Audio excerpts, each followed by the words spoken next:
Hi, I'm Adam. I guess you could say I'm the first one, the first person to ever be. But the truth is, I wasn't always here. At first, there was only stillness, no sky, no trees, no ground beneath my feet, not even sound, just a deep, quiet nothing. But I wasn't afraid. I didn't even know what fear was. I wasn't asleep. I wasn't awake. I was just waiting, though I didn't know for what. Then, one day, or maybe it wasn't a day at all, I heard something. A voice. Not like anything you've ever heard. It didn't come from a mouth or echo from a mountain. It came from everywhere, and yet somehow it felt like it was speaking right into me. It was gentle. It was strong. It was full of something I didn't yet have a word for, but now I know it was love. When that voice spoke, things began to happen. The story didn't start with me. It started with a word, and that word made everything. From darkness to everything. At first, there was only stillness. I couldn't see, I couldn't hear, but I was there, somewhere, somehow. I didn't have a body yet, no hands to touch, no eyes to blink. I didn't even know what those things were, but I could feel something waiting, a kind of quiet excitement, like the whole world was holding its breath. And then I heard him again, that voice, the same one I heard before time began. He spoke gently, but when he did, things happened, big things. Day one. He said, "Let there be light," and suddenly there it was. Not a light like fire or stars, but a beginning kind of light. Soft, wide, endless. It poured into the dark like a river. I didn't have eyes, but I felt it rush over me, like a warm wind with color in it, and I felt him smile. That was the first time I understood the word good, because everything felt right, even though I didn't know what everything meant yet.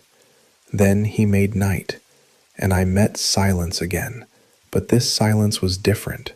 It was full of promise. Day two. The next time he spoke, I felt the sky stretch open above me. It was like he peeled back the top of the world and made a space between water below and something high above. I couldn't see it, but I could feel air moving, not like a storm, like a breath. And in that space between, the sky, it wrapped around me, soft and blue and wide, and again I felt that smile. I still didn't know what I was, but I knew I was wanted. Day three. The third day was different. I felt movement, rising, shifting, cracking. Something under me pushed upward, dry ground, and the water pulled back like it had been given a place to stay. Then, green, all around me. I didn't see it yet, but I could smell it, fresh and sweet, like the first breath of spring. I felt trees stretch tall, grasses dance, vines curl and bloom, colors I had no names for, textures I couldn't touch yet, but I knew they were good. I could hear flowers opening like tiny whispers. Everything was growing, everything was new, everything was alive. Day four, and then light again, but this time it had shape. He placed one bright light in the sky to watch over the day, and a softer one to keep the night gentle. The sun came first, warm, golden, happy. I imagined it smiling, not as big as his smile, but still good. Then the moon, quiet and kind, and around them, stars. Thousands, millions, like tiny notes in a giant lullaby. They didn't speak, but somehow I felt like they were glad I was coming. Day five. The world was no longer silent. Wings! I felt them before I heard them. Feathers brushing the sky, dancing in sunlight. They dipped and soared and sang.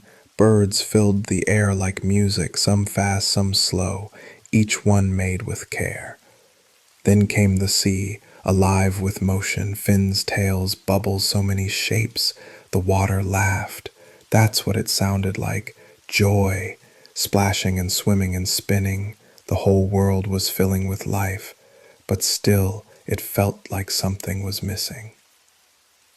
Day 6. I could sense the ground shaking, but not in fear, in excitement. He was making something else now. Big things, small things, things that walked, ran, leapt, snorted, purred. I felt paws press into soft dirt, hooves clicking on rock, fur warming in the sunlight, eyes blinking open. The earth was alive. It was like a song being finished, but not quite, because he wasn't done. And I still hadn't opened my eyes, but I could feel it now. Something close, a breath, a heartbeat, something shaped like a promise. I didn't know what I was, but I was almost here. And then everything got quiet, like the world was waiting for one more thing. When I became me, I don't know how long I waited. Maybe it was only a moment, maybe it was forever. But then something changed. The air around me slowed, the world hushed. Like every leaf, every cloud, every star was holding its breath, and so was I, even though I hadn't taken one yet. Then I felt something warm, not light this time, but hands. Big, gentle hands. Stronger than the earth, but softer than anything I'd ever imagined. They weren't made of dirt, but somehow they were shaping it, me. I could feel him forming me. Every part of me was carefully made. My arms, my legs, my chest, my skin, and my heart. I felt it last, just before it beat for the very first time. I still hadn't moved, but I was full of something new. Expectation. I was ready. Then he leaned in. Close. Closer than the sky, closer than the ground, and he breathed. That breath, it wasn't just air, it was life. Pure, bright, endless life. It filled my lungs, lungs I didn't know I had, and suddenly I wasn't waiting anymore. I was. I gasped. I blinked. I opened my eyes. And the world? Oh, the world. It was more beautiful than anything I could have dreamed. I saw light, not just light, but colors. Blue above me, green below. I turned my head. There were trees, tall and swaying, with leaves like tiny hands waving hello. The grass beneath me was cool and soft, like 1,000 tiny pillows. The sky stretched forever. The clouds floated like they had nowhere to be. And the wind danced around me, playful and kind. I sat up slowly. My arms felt strong. My fingers wiggled like they were excited to meet the world. My legs were long. They folded beneath me, unsure but steady. I touched the ground. It was real, warm in places, rough in others. I could smell the dirt, fresh and alive. And when I looked up, I saw him. He didn't say anything. He just looked at me, like I was the most wonderful thing he'd ever made. And in that moment, I felt no fear, only peace, and something more, belonging. I didn't know the word yet, but I felt it deep inside me. I belonged here, to this world, to him. Then I heard sound. Birds chirping sweet melodies from high above, the rustle of trees, the rush of a nearby river. Everything had its own voice, its own joy, and now, so did I. I took another breath. This time, it was mine. I looked at my hands again. They were real. I stood up, slowly, carefully. The world felt big beneath my feet, but it didn't feel scary. It felt like home. He looked at me again. not like a king looks at a servant, more like a father watching his child take their very first step. And in his eyes I saw love, not the small kind that comes and goes, but the kind that makes stars burn and flowers bloom and hearts beat. I didn't know what to say, so I didn't speak. I just stood there in the garden breeze, smiling like the sky. And though I'd just been born, I felt like I had always been waiting for this moment, this breath, this life, this light. The world was ready, and so was I. Exploring a world made just for me. The air felt new. Every breath tasted like something that had never existed before, fresh, sweet, full of life. I stood still for a while, just breathing, feeling the wind run past my arms like a curious friend. The ground under my feet was soft and warm, like the earth itself had been waiting for me to arrive. Then he reached out his hand. I didn't think. I just placed mine in his. It felt right, like my hand had been shaped just to fit his. He didn't speak, but somehow I knew what he wanted.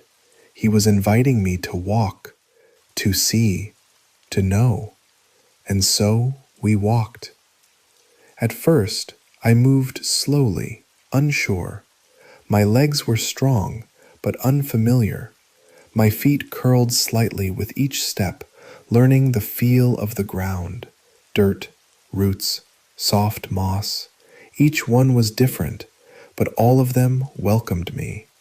They knew I belonged here. I could feel it. We passed tall trees, their branches stretched wide like open arms. Leaves rustled gently above us, whispering greetings I didn't yet understand. One leaf floated down and landed on my shoulder. I held it in my hand. So small, so simple, yet perfect. A tiny masterpiece.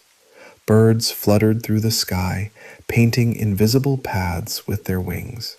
One flew so low I felt the air move as it passed. It sang a note as it went by, just one, but it stayed in my heart. Another bird landed nearby, tilted its head, and blinked at me. I blinked back. We stared at each other, and I smiled. There were flowers, too, bright ones, soft ones, shy ones hiding behind tall grass. Some had colors I didn't have words for. Others had scents that wrapped around my senses like gentle laughter. I reached out to touch one, and its petals curled under my fingers, ticklish and playful. And then, water. I heard it before I saw it, a quiet sound like the sky sighing.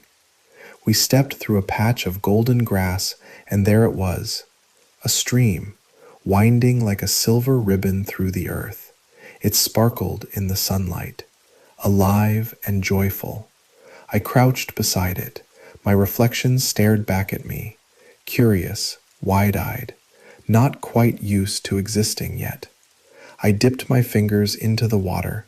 It was cool, not cold, clean, clear. I tasted it. It made me feel even more awake, more real. I looked up at him. He was watching me, not like someone testing a creation, but like a friend sharing a secret. The world was quiet, but not empty. Everything had a voice, if I listened closely enough. The breeze hummed a slow song. The trees creaked with age and wisdom. The flowers giggled when touched by bees. The animals stirred in the distance. Nothing loud, just signs of life beginning to stretch and move. We walked further, and I saw them, creatures of every kind. Some were big, with heavy steps and thick tails that swayed behind them. Others were small and quick, darting between trees like streaks of color. One had long ears and curious eyes. It sniffed the air near me and then hopped away. Another one, round and woolly, nuzzled against my leg. I laughed. It made a small sound in return, like a soft puff of wind. I crouched and touched its back. It leaned into me. I didn't have a name for it, but I loved it. He showed me all of them, one by one. And I looked, listened, touched, smiled. I didn't speak, but inside I felt something big and bright. Gratitude, maybe, or joy. At one point, I stopped walking. I turned in a slow circle, taking in the trees, the hills, the sun hanging high above me like a glowing promise. Everything was alive, and everything was good. I ran, not because he told me to, but because I couldn't help it. My feet moved faster and faster across the ground. The wind pushed against my face. My arms spread wide. I didn't know where I was going. I didn't need to know. I was free. When I stopped, I was breathless. Not tired, just full. Full of air, of color, of sound. I fell back onto the grass, and it caught me like a bed made just for me. The clouds drifted overhead, slow and soft. One of them looked like a lion, another like a mountain. He sat beside me, silent. And I was silent too. I didn't need words. Everything I wanted to say was already around me, growing, flying, flowing. This place wasn't just where I lived. It was a part of me. It was made for me. And somehow I knew, deep in my bones, that he would walk with me again. Tomorrow. My first sunset. My first dream. The sky was changing. I didn't know the word for it, but I felt it. The light began to soften. The edges of the world grew warm and golden, like everything had been dipped in honey. Shadows stretched long across the grass. Trees swayed slower, quieter, as if they too were getting ready to sleep. The sun, which had shone above me all day like a giant joyful eye, now began to sink, slowly, gently. Not like it was falling, but like it was bowing, a peaceful goodbye. The light didn't leave all at once. It melted into the horizon, turning the sky into a painting, deep orange, soft purple, glowing pink. I stood at the top of a hill and watched. The whole garden turned calm. The flowers closed their petals, the birds tucked their heads beneath their wings. Even the stream, which had chattered and laughed all afternoon, now whispered. Everything was slowing down. So was I. I sat down in the grass. My body was still new, but it already understood what rest meant. I stretched out my arms, leaned back, and looked up. And there they were, stars, tiny lights. Hundreds of them. No, thousands. I didn't know how far away they were, or what they were made of. I only knew that they were beautiful. They blinked quietly like sleepy eyes. Some twinkled, some simply glowed. It felt like they were watching over me. And then the moon appeared, round, soft, gentle. It didn't speak, but I felt comfort in its light. Not like the sun, loud and warm. This was a quiet kind of light, a light made for rest. The night animals began to stir. I heard the hoot of an owl far off, the rustle of something moving slowly through the trees. But I wasn't afraid. Nothing in this place was meant to hurt me. The night wasn't dark, it was deep, peaceful, like being wrapped in a warm blanket. I lay down. The grass beneath me felt like a bed made by someone who loved me. The stars above seemed to sing, though they made no sound. I closed my eyes, and then, for the first time, I dreamed. I dreamed of light dancing across the water. I dreamed of lions running beside deer, not chasing, just running. I dreamed of trees that whispered stories. I dreamed of a hand, his hand, reaching down and lifting me up into the sky so I could see the world from above. I smiled in my sleep. I didn't know what tomorrow would bring, but I knew this: I was safe. I was loved.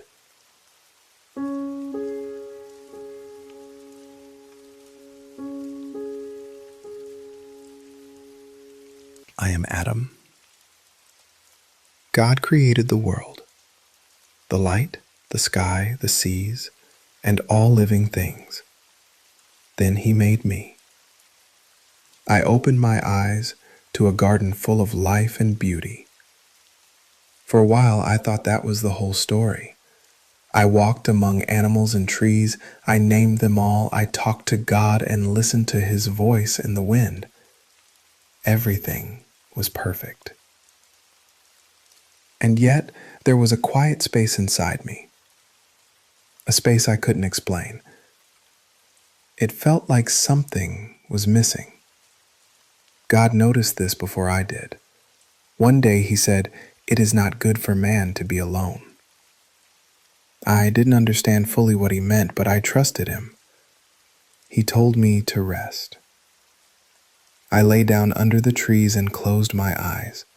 The garden grew still and quiet, and in that deep silence, God was still working, creating something new. When I woke up, I was not alone. Beside me was someone I had never met, but somehow already knew. She was different from me, but part of me. She was life's new breath.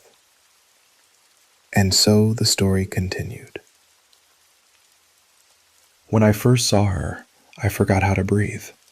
One moment I was waking up from a deep warm sleep, and the next, I saw her. She was like light wrapped in skin. She looked at me, and it felt like the whole world paused for a second, just so I could say, "Hello." We didn't speak at first. We just smiled. Somehow, she knew me, like we had always been meant to walk side by side. I didn't have to be alone anymore. I had someone, and she was perfect. We spent our days exploring the garden. It was huge, bigger than anything I could imagine. Trees taller than I could reach, rivers that sang when they moved. Every flower seemed to lean toward her as she passed, like they knew who she was.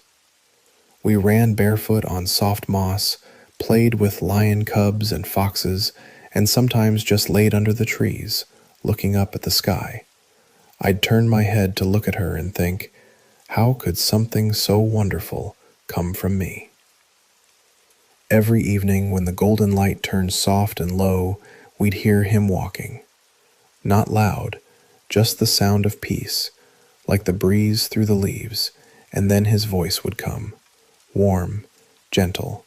He'd ask how our day was, what we'd seen, what we'd learned. We told him everything. There were no secrets, only joy. One day, he walked with us to the middle of the garden. There was a tree there, different from the others. It looked older, wiser. Its fruit glowed in the sun, smooth and beautiful. But I could feel it. This tree was special. He stopped in front of it and said, "You can eat from any tree here. All of them are for you, except this one." I nodded. So did she. "If you eat from this tree," he said, voice still calm, "you'll surely die." Die. That was a word I hadn't heard before. It didn't sound good, but I didn't ask. I trusted him. Why wouldn't I? Everything around us was his gift, including her. She squeezed my hand after he left. "We'll stay away from it," she said. And we did, for a while. Most days were just happiness. We didn't worry. We didn't get tired. We didn't even think about time. The garden felt like forever. I loved the way she'd talk to the birds, as if they could understand her. Maybe they did. She had a way of smiling that made everything around her come alive. I started planting things just so I could see her eyes light up when a flower bloomed. We laughed a lot. I taught her the names I'd given the animals. She came up with better ones, to be honest. We chased butterflies, splashed in the river, and when the stars came out, we'd lie on the grass and count them until we fell asleep. Sometimes I'd catch her looking at the tree again, not close to it, just wondering. "I'm not going near it," she said once. It looks so different. Don't you wonder why?" "Not really," I said. He said no. "That's enough for me." She nodded, but I saw it in her eyes, that tiny question, just floating there. Still, most days were perfect. I didn't think much about the tree or about rules. I thought about her. I thought about how lucky I was. I even told him that once. "Thank you," I said. "She makes everything better." He smiled. I think he already knew. Sometimes I wonder if that was the best part, the before, when everything was still simple, when the only thing I knew was joy. I didn't know how heavy hearts could feel, not yet, but for that time, for those mornings full of bird song and those nights under the stars, I was the happiest man to ever walk the earth. I don't remember the exact day it changed. It didn't come like a storm. No loud crash, no warning in the sky. It came quietly, like a whisper in the leaves. At first, I noticed she wasn't laughing as much. She still smiled, still held my hand, but sometimes her eyes would drift to that tree, the one we weren't supposed to touch, the one that stood in the middle of everything, tall and still and silent. I didn't ask her at first. I just watched. One morning, I couldn't find her. Usually, she was near the river or picking berries or feeding the baby animals she liked best. But that day, she was gone. I walked through the garden calling her name. "Where are you?" Then I saw her, standing near the tree, not too close, but closer than before. She turned quickly when she heard me. Her face looked different. Not afraid, just serious, like she'd been thinking about something big, something too big for words. "There was a voice," she said softly. "A voice?" I asked. She nodded. "A creature, a serpent. It spoke to me." My heart thudded, not from fear, but from something else, a strange feeling I didn't have a name for. "What did it say?" She looked down at her hands. "It asked why we weren't allowed to eat from this tree." I didn't answer. I just listened. She went on. "I told it what he said, that we'd die if we ate it. But then it laughed. It said we wouldn't die. It said he just didn't want us to be like him, that eating it would open our eyes." My chest felt tight. I couldn't explain it. just a heaviness in my ribs. "That's not true," I said quietly. "He wouldn't lie to us." She looked up. "What if it's not a lie? What if we've only been living half a life? What if there's more to know, more to feel?" I stepped closer to her. "We have everything we need.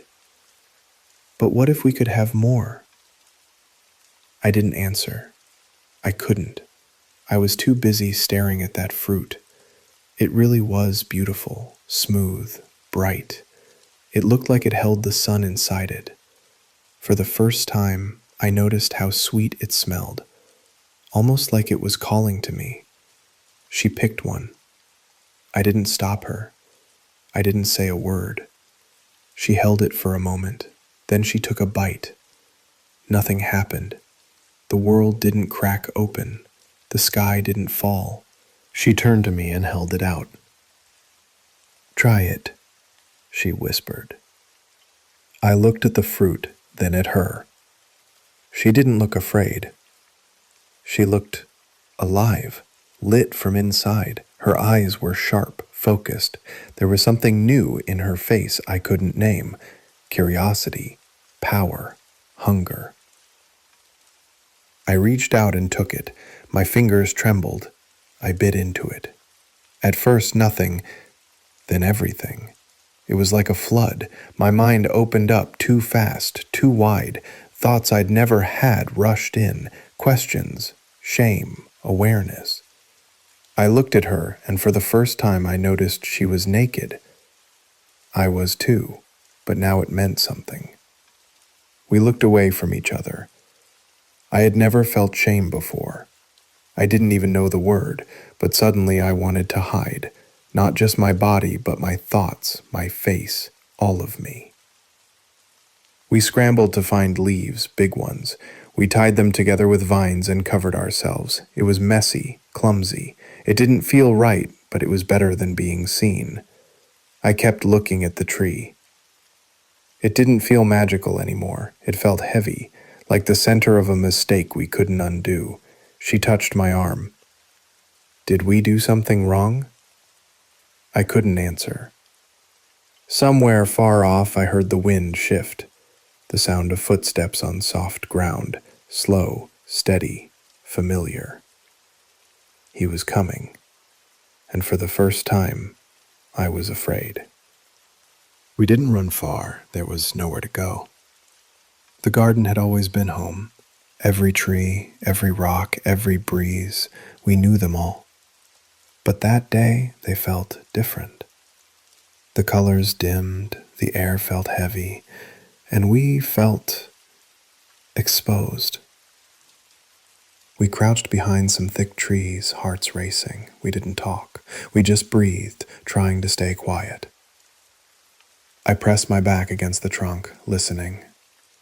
Then I heard him. Not angry, not shouting, just walking, like always. The sound of his steps brushing against the grass, a sound I used to love. Then came his voice. "Adam, where are you?" I froze. He had never asked that before. He always knew where we were, but now his voice felt distant, like he was asking not just where I was standing, but where I had gone, where my heart had gone. I swallowed hard. My throat was dry. "I heard you in the garden," I called out, and I was afraid, because I was naked, so I hid. The silence that followed felt louder than anything I'd ever heard. Then he said, "Who told you that you were naked? Did you eat from the tree I told you not to?"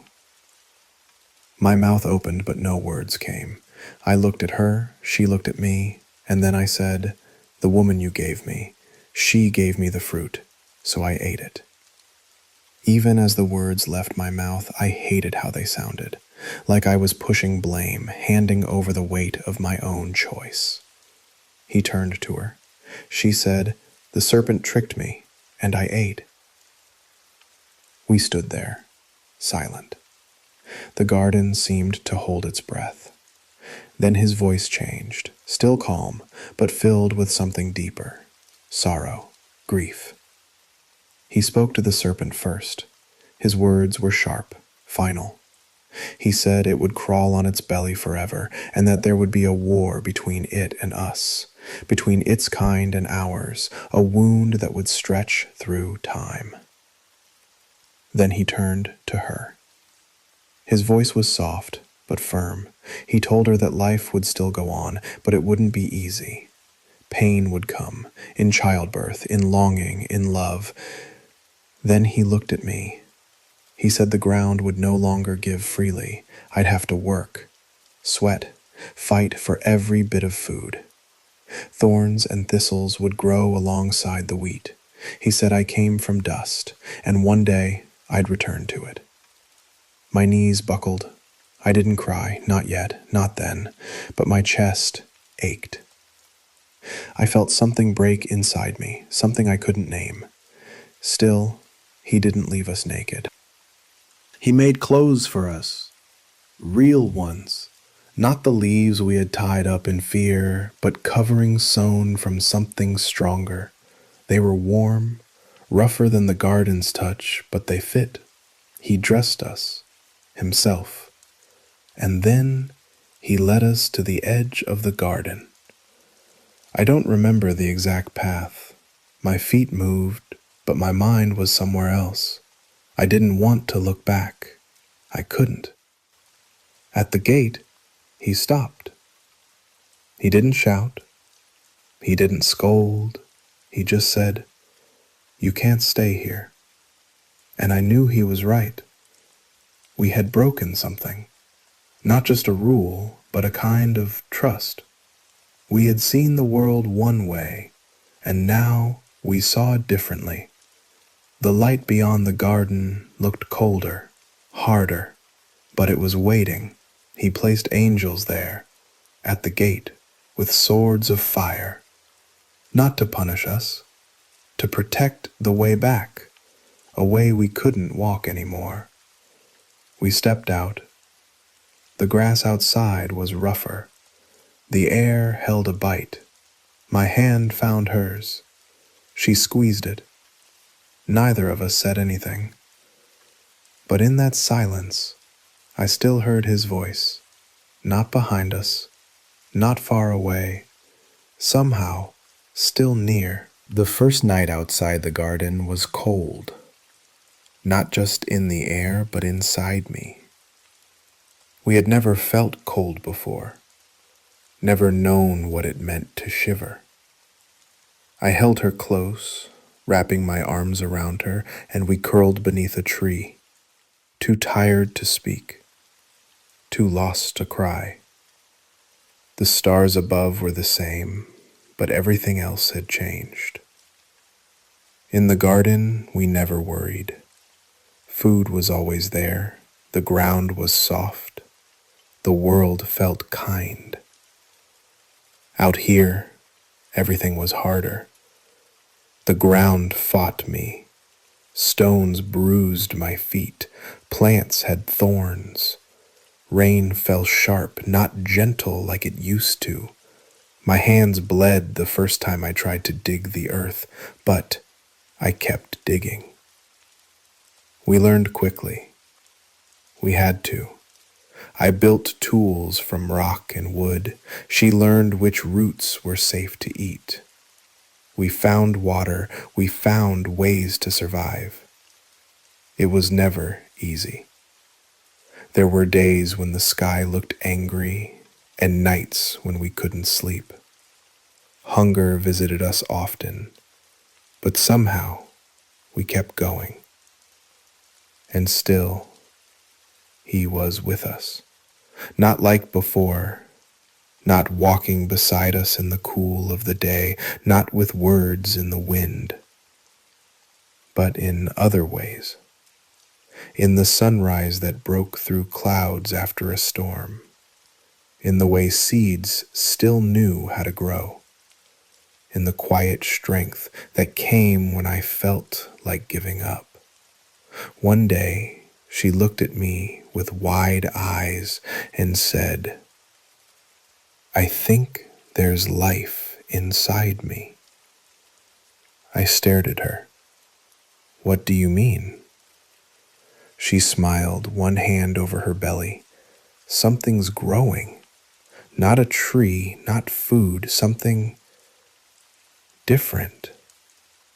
Something like us. And she was right.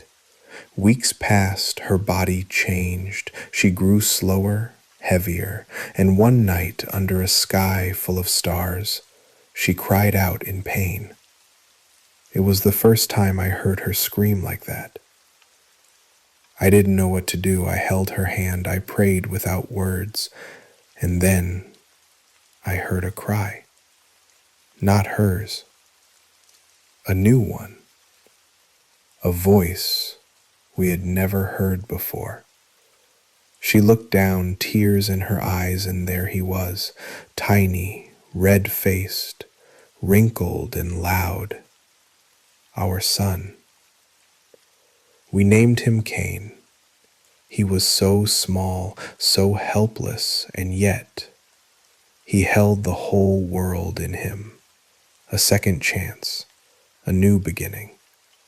I looked at her, and for the first time in what felt like forever, she smiled the way she used to in the garden. Later, we had another son, Abel, quieter, gentler. They played together. They ran through the grass, threw stones into the river, laughed in the sunlight. It wasn't Eden, but it was life, and it was good. Some nights, when the fire is low and the stars are bright, I lie awake thinking about what we lost. The trees, the river, his voice, so close you could almost touch it. But I also think about what we still have. Each other, our children, the chance to begin again. I tell them stories about the garden, about how the world once was, not to make them sad, but to help them remember that beauty is still possible, that even when we make mistakes, He doesn't leave us. Sometimes Abel asks, "Do you think we'll ever go back?" And I say, not the way it was, but maybe one day someone will open the way again. He nods, not fully understanding, but I believe it. Deep down, beneath the dust and the thorns, I still hear his promise, not in words, but in the way the wind moves, the rain falls, the stars shine. We were sent out of the garden, but we were never sent away from his heart.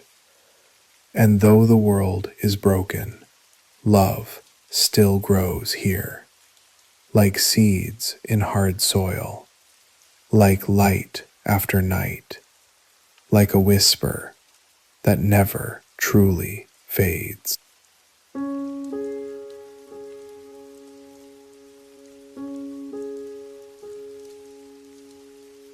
I am Cain. My parents were Adam and Eve. They used to talk about it at night. When the fire had died down and the stars filled the sky, I'd hear them whisper about a garden they once knew, Eden. They spoke of it like a dream they had woken from too soon, a place where trees grew fruit without asking, where animals didn't bite, where there was no need to hide. But to me, it was just a story. I never saw it, never touched its grass or smelled its air. I was born after the gates closed, born after the sword. Sometimes I'd catch a look in Father's eyes when he stared at the horizon, like he thought he could still see it out there. He'd fall quiet, and then he'd sigh, like something heavy was always sitting in his chest. Mother, too. She would hum to herself, songs that didn't have words. Maybe they were old Eden songs. I don't know. They never taught them to us. Our home wasn't a garden. It was a rough land, dry some years, muddy in others. The soil was hard, and the wind could be cruel, but we made it work. Father taught me how to press seeds into the dirt, how to wait, how to hope. He'd say, "This land might not be Eden, but it still listens if you're patient." I tried to be patient, but patience didn't come easy to me. Mother cared for the animals, the house, and us. She told us stories, ones about beginnings, about light and water and stars. She made the world sound soft again. At night, when the wind blew cold through the cracks in our walls, she'd pull us close and speak in a low voice. I liked those nights. They made the world feel smaller, like nothing could reach us. And then there was Abel, my brother. We grew up side by side, ate the same bread, heard the same stories, but we were never the same. Abel was quiet, not just with his voice, but in his way of being. He moved like the world didn't rush him. He could sit for hours watching the sheep, his hand resting on a rock or in the grass, like he had all the time in the world. And the sheep listened to him, like they knew he meant no harm. Me, I liked movement, noise, digging into the ground with my hands, sweat on my face, dirt under my nails. I liked the feel of things happening, plants growing, storms coming, the sound of wind in tall grass. I never understood how Abel could just sit so still. Father said we were both important, me, the grower of food, and Abel, the keeper of the flock. But sometimes I felt like he looked at Abel just a little longer. Or maybe that was just my own shadow talking. I don't know. We didn't fight, not at first. We just didn't talk much either. Not deeply. Not about things that mattered. Still, we worked side by side. I'd trade grain for wool. He'd bring me milk when my hands were too full. It was a rhythm, simple and wordless. Days came and went. The sun rose, the sun fell, and life went on. But there was always something else too, something bigger than us. Father talked about him, the one who made the garden, the one who spoke to the light and named the stars. Sometimes he'd pray out loud, especially on quiet nights or when crops failed. He never raised his voice. It was more like a conversation than a ritual, like he was speaking to someone just out of reach. I never saw him, never heard him, not clearly, not like Father once had. But I felt things. Sometimes the sky would go still in a strange way, or the trees would lean just so. It made the hairs on my arms rise. Abel said those moments were when the Lord passed by. I wasn't so sure, but I didn't say that aloud.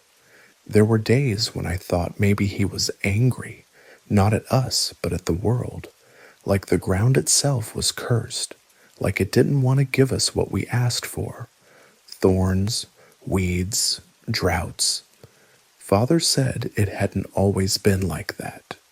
I believed him. He didn't lie, but that didn't make it easier. We grew older, stronger. We each had our place, me with the soil, Abel with the sheep. We didn't choose it. It just happened, like we were walking paths that were drawn long before we were born. Sometimes I wished I could see Eden, just once. Not to live there, not even to stay, just to know. To see what they lost, what I never had. Maybe then I'd understand why things were the way they were, why I felt this tightness in my chest when the harvest failed, why Abel's eyes stayed calm, even when storms came. But Eden was closed, the gate sealed, the sword still burned, and we had a life to live, far from the garden, That was our beginning. There was a time when Abel and I did everything together. We'd wake up to the same sunrise, run to the same chores, eat from the same pot. But as we grew older, things started to shift. Not in some loud or obvious way, more like the quiet pulling of threads. We began doing our own work, walking our own paths. He spent more and more time out in the hills, watching over his sheeps. He liked the silence out there, said it helped him think. I didn't understand that. To me, silence wasn't peaceful, it was heavy. When I worked the fields, I wanted the sound of wind, birds, tools hitting soil. I wanted motion, not stillness. I needed to feel things changing. I guess we just found peace in different places. I'd see him sometimes in the distance, standing still as a tree with his staff in hand, just staring at the horizon. Sometimes the sheep circled around him like he was one of them. He always looked calm, steady, like he belonged there. And maybe that's when I first started to feel it, that space between us. We weren't angry with each other. There were no fights, but there were fewer words, fewer shared glances, less laughter, like we were living next to each other, not with each other. At home, it was even more obvious. When Abel spoke, people listened. Father would nod, slow and thoughtful. Mother would smile, that soft kind of smile that says, I trust you. And me, I tried. I spoke. I worked. I came home with dirt on my hands and sweat on my back. But it never felt quite enough. If something went wrong with the crops, it was maybe the soil wasn't blessed. But if one of Abel's lambs went missing, they said, even the good shepherd suffers sometimes. He was always the good one, the kind one, the thoughtful one, the one who listened before speaking. And I had questions. I got frustrated. I didn't always keep my voice soft. I didn't always know what to say. It wasn't that I hated him. I didn't. He was my brother, but the weight of being near him, of being compared to him, sometimes it was too much. I started wondering things I shouldn't, wondering if something in me was broken, if I was born wrong. I'd kneel in my fields and ask the ground to give me a sign, any sign that I mattered, that I was seen, that I was enough. The plants still grew, but slowly. The rain came, but late. Nothing ever bloomed easily for me, and each time something failed, I could hear the unspoken words in the way Father looked away or Mother sighed too long. They never said it, but I knew what they thought. Why can't you be more like your brother? I hated that thought. I hated that it stayed with me even when I tried to shake it off. No matter how much I worked, how much I gave, I still felt like I was standing in someone else's shadow.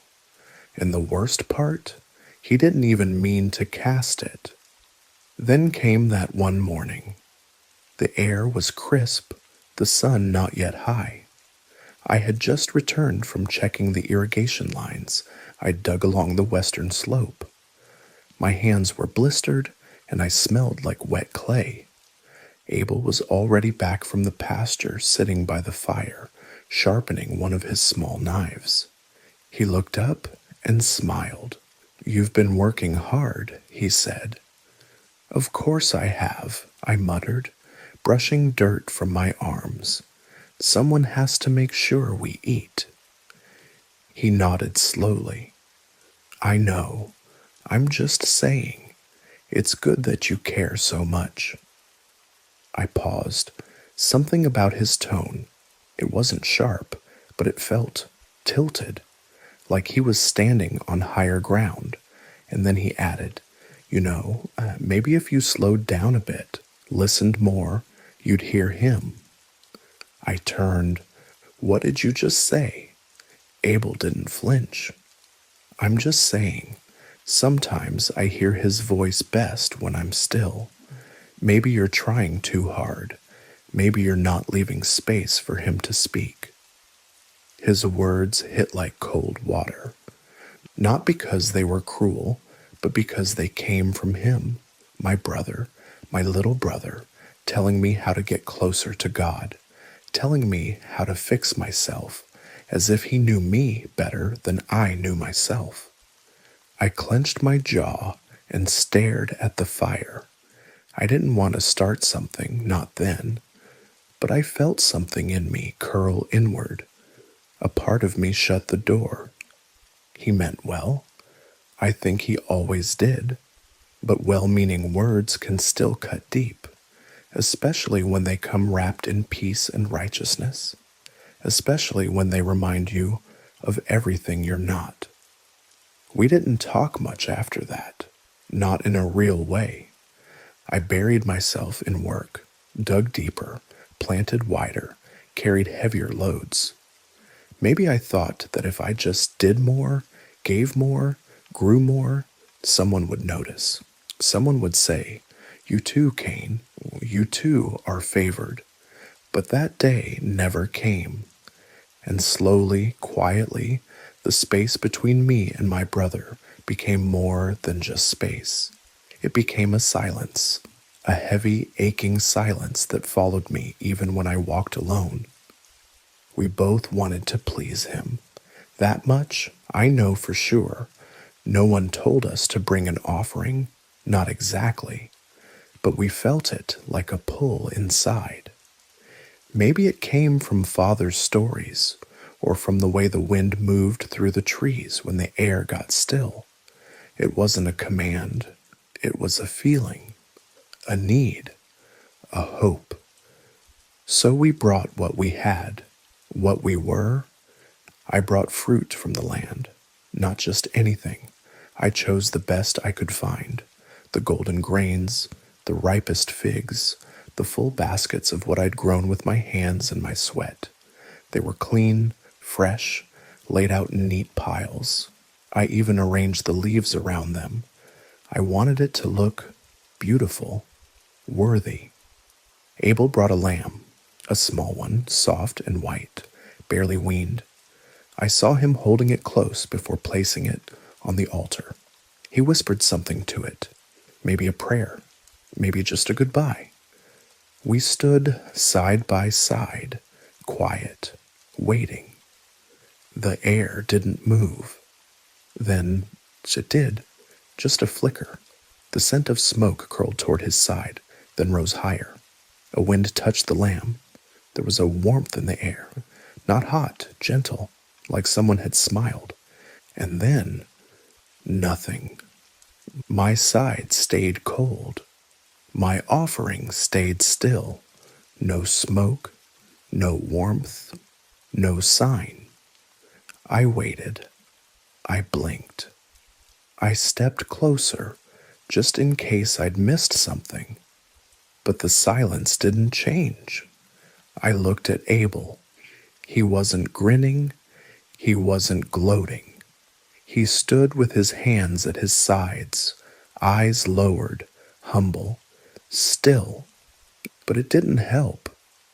I felt something twist inside me, not a sudden thing. It was slow, like a rope pulling tight around my ribs. Shame, that's what it was at first.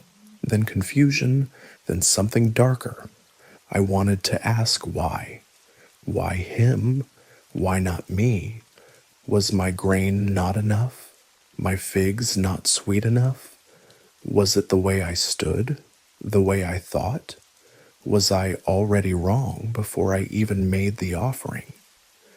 I tried to breathe steady, but it came out sharp. He didn't say a word. He didn't have to. That look, the one on his face, it wasn't pride. It was peace. That soft, glowing peace I could never seem to touch. Like he knew something I didn't. Like he was being let into a room I wasn't allowed in. and I hated how much I noticed it. I turned away before he could see my face. I walked fast, past the altar, past the trees, out to the edge of the field where no one could hear me. My chest was tight. My hands were shaking. I wasn't angry, not yet, but I was breaking. I sank to the ground and stared at the dirt. The same dirt I'd worked, the same soil I'd poured my strength into, the same land that gave me food, gave me pride. Now it felt cold, dry, distant. I dug my fingers into it, pulled up clumps of earth, let it crumble through my hands. I wanted it to answer me. I wanted someone to answer me. What did I do wrong? All I had was silence. That night I didn't go home. I stayed in the field long after the sky turned black. The stars came out bright and sharp, but I didn't look at them. I couldn't. I sat on a flat rock by the edge of the crop rows, staring into nothing. My offering still sat on the altar, untouched. It felt like it was mocking me. Thoughts came and went like clouds, fast, shifting, unfinished. Maybe I wasn't enough. Maybe I never would be. Maybe there was something in me that just didn't fit the way things were made. Then other thoughts crept in, quieter but colder. Maybe he just didn't care. No, that wasn't right. He cared about Abel. He noticed Abel, which meant he chose, and I wasn't the one he chose. The thought sat heavy in my chest, pressing down. I stood up, walked in circles, sat down again. My legs ached, my eyes burned. I didn't cry. I couldn't. Something in me had gone stiff, like my heart had turned to stone. I heard something, maybe a bird, maybe the wind, but it made me jump. I wasn't used to feeling afraid, but I was. Not of the dark, not even of God. I was afraid of what was growing in me. It started as a whisper, just a small thought in the back of my mind. He's always the one. He always wins, and you'll never matter like he does. I told myself it was nonsense. I told myself he was my brother. But the whisper didn't stop, and neither did the silence. So I stayed in the field, alone, under the stars, trying to breathe through a storm that hadn't even started yet. I didn't plan anything. That's the first thing I want you to know. I didn't wake up thinking, today is the day. I didn't sharpen a blade. I didn't make a vow. All I wanted was to talk. I'd been thinking about it all night, rolling his words over and over in my head, trying to untangle the knots they made inside me. I thought maybe if I just looked him in the eye, if we could stand face to face, maybe I'd feel less lost. Maybe I'd find some kind of peace. So I found him in the morning. He was walking back from the hills, staff in hand, a calmness in his step, like nothing had changed.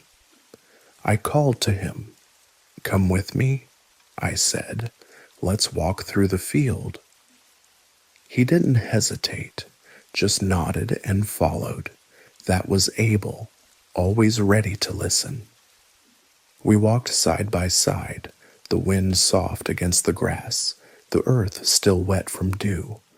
The crops around us were waist-high, quiet and still. A bird called in the distance. For a moment, everything felt almost right. Then I started talking, not yelling, just words, about the offering, about how I didn't understand, about how I tried, about how empty it made me feel. He listened, He really did. His eyes stayed on me, gentle, steady. He didn't interrupt, didn't defend himself, and that made it harder. When I finished, he said quietly, Maybe, maybe it wasn't about the gift, Cain. Maybe it's about the heart. That broke something in me. Not because it was cruel, but because it sounded so simple, like the answer had been there the whole time, and I'd just failed to see it, like I had no excuse. I don't remember what I said back. I don't remember if I said anything at all.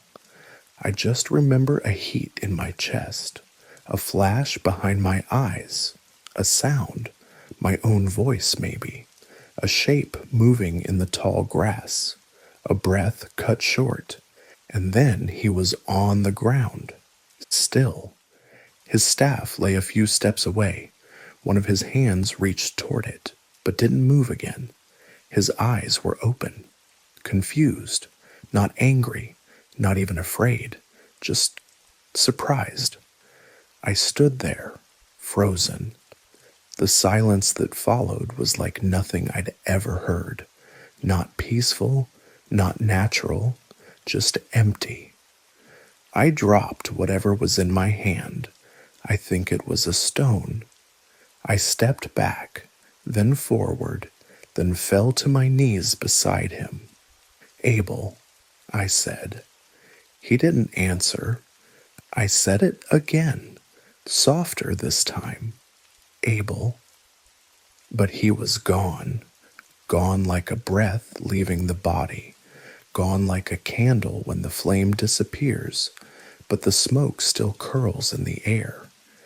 And I didn't know what I had done. I mean, I knew, but I didn't know. It hadn't sunk in yet. It felt like a dream, a nightmare with no edge. I kept thinking he'd move, that he'd sit up, laugh, forgive me. But the blood on the soil said otherwise. I don't know how long I stayed there. I just remember the wind picking up, the sky dimming a little. My hands were dirty, his blood mixed with the dirt, and I couldn't stop looking at them. Then I heard it, a voice, soft, steady, low, and clear. Where is your brother, Abel? I didn't turn around. I didn't need to. I knew who it was. That voice. It didn't shake the earth. It didn't burn my skin, but it cut deeper than any blade. I swallowed. My mouth was dry. My throat hurt. I don't know, I said. Am I my brother's keeper? I still don't know why I said it. Maybe I thought I could hide. Maybe I thought if I sounded strong, I wouldn't fall apart. Maybe I just didn't want to say the truth out loud. Not then, not yet. But he knew. Of course he knew. The voice came again, still calm, still heavy. Your brother's blood cries out to me from the ground. I wanted to run, but my legs wouldn't move. You have done what cannot be undone, he said. The ground that opened its mouth to receive your brother's blood will no longer yield its strength to you. The words fell like stones. You will be a restless wanderer on the earth. I didn't argue. What could I say? That I was sorry? That it wasn't what I meant? That I didn't know how it got this far? None of it would change what I'd done. So I just stood there, the wind cold against my skin, my hands still stained, my brother still silent. And something in me closed. The field around me had once felt like home, a place I knew, a place I belonged. But now it was just a grave, and I was the one who made it so. The ground, It no longer listens to me. I knelt down, dug a little hole, and dropped a seed in, just like I used to. I covered it, watered it, waited. The sun came, the rain too. Days passed, but nothing grew, not even a single green sprout. It was like the earth had gone quiet. Or maybe it remembered what I did. Maybe it was trying to stay clean. I moved on, farther and farther away from where it all happened, from home, from everything I used to know. I don't know how many days I walked. I just kept walking. I didn't know where I was going. I didn't care. People looked at me differently. Some stared. Others looked down and avoided my eyes. A few just ran. I didn't blame them. They must have heard. Somehow they always heard. And yet, none of them hurt me. Not a single one raised a hand against me, even when they looked afraid, even when I knew they hated me. I guess that's because of him. God gave me a mark. He didn't kill me. He didn't let anyone else kill me either. That mark, people think it's a protection. Maybe it is. But to me, it feels more like a reminder. A quiet one I carry on my body, on my face, in every step I take. There are nights when I see Abel, not really, of course, just in my dreams. Sometimes he's still a boy, running through the fields. Other times, he's standing beside the altar, holding that lamb in his arms. He always looks peaceful, like he knows something I don't. Sometimes I dream I didn't say anything. I didn't invite him to the field. I just let it go. And we walked home, side by side like we used to. But then I wake up, and the wind outside is cold, and the fire is small, and I remember where I am. Now I live in places without names. I built a little shelter once. It stood for a few seasons, but I didn't stay. I couldn't. The wind kept bringing me voices, whispers that sounded like home, like regret.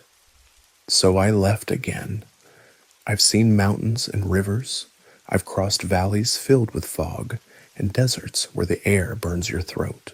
I've met others, travelers, builders, wanderers like me. Some speak to me, some don't. But I never stay long. Sometimes I feel like the world is trying to push me forward, keep me moving, like even the land doesn't want me resting too long in one place. Still, something inside me has changed. The loud, stormy part of me. It's not so loud anymore. I don't yell at the skies. I don't pound the ground with my fists. I just breathe. There are still days I hate myself. There are still days I wish I could go back and pull my younger self away, shake him, tell him to listen, to wait, to forgive. But I can't. What I can do is walk, one step after another. Some days it feels like a punishment. Other days it feels like something more, a kind of quiet redemption. The mark is still there. My guilt is still there. But I'm learning to carry both without letting them crush me. And maybe that's something. I'm still walking. And sometimes, just sometimes, I look up at the sky and think he's still watching. Not with anger, not with pity, just watching. And maybe that's enough for now.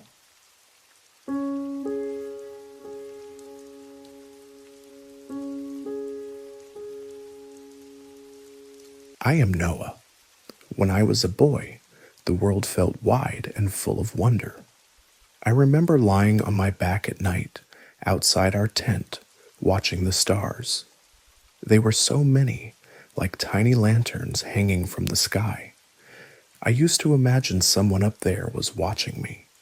I didn't know who, but I felt it, like someone was listening when I whispered my thoughts into the night.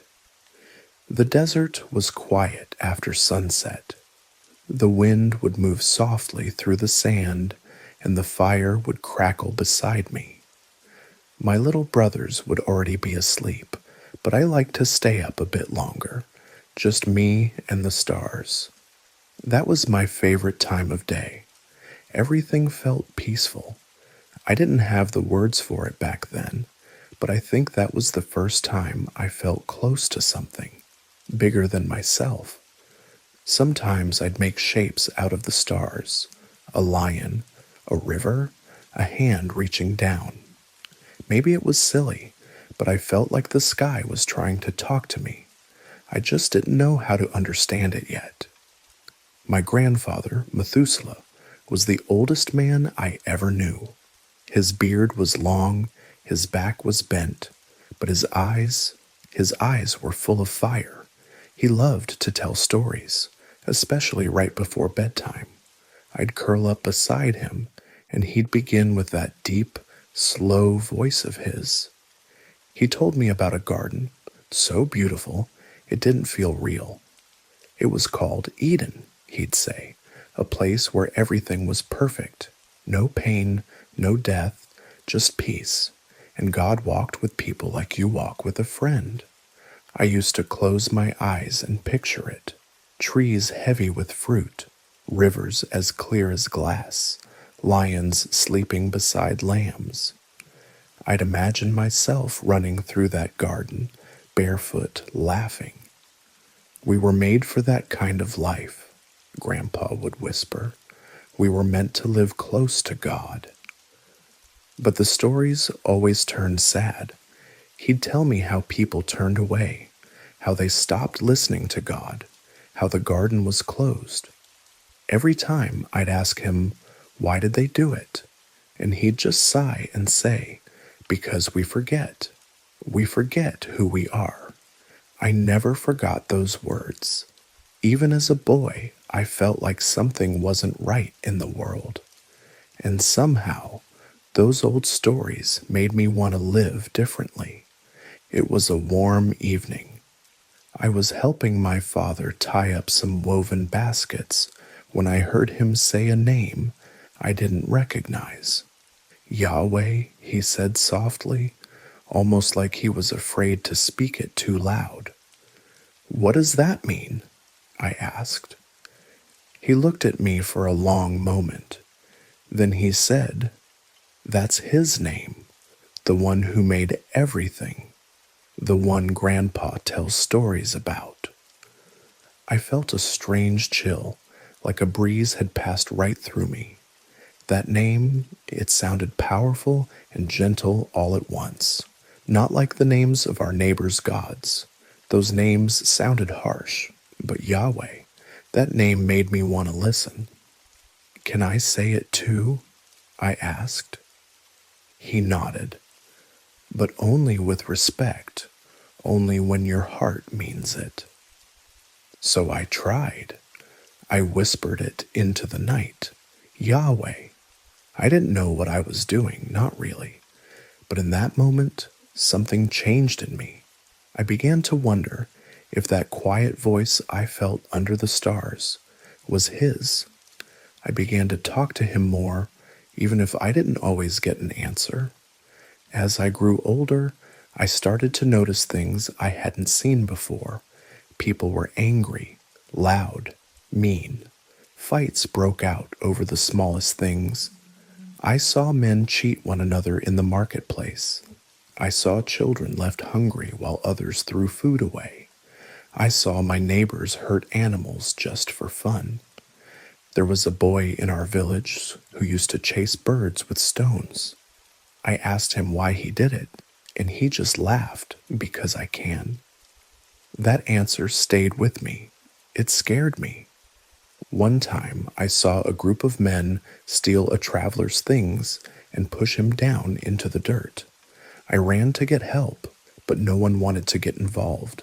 They just turned their heads. My father looked sad when I told him. He said the world wasn't always like this, but it kept getting worse. People stopped praying. They stopped caring. Even some of my friends began to change. One of them lied about me just to take my place on a hunting trip. Another tricked my little brother into giving away his food. I felt angry. But more than that, I felt heartbroken. I didn't understand why everyone was turning cold. I'd lie awake at night asking Yahweh, "Do you see this? Do you still care?" And even though I didn't always hear an answer, I still talked to him.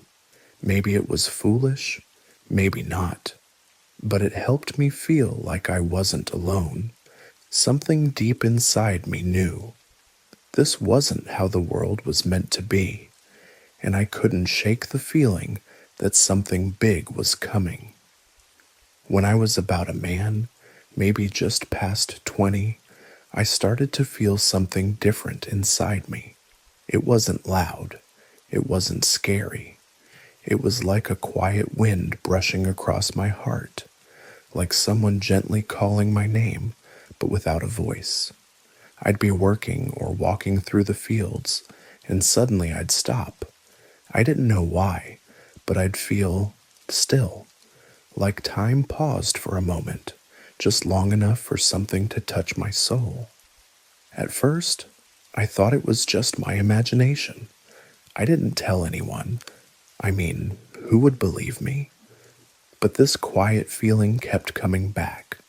It wasn't like anything else.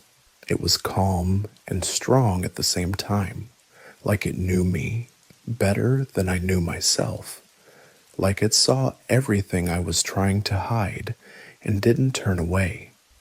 I began to listen to that silence more. I'd go out into the hills alone and just sit, breathing slowly, waiting.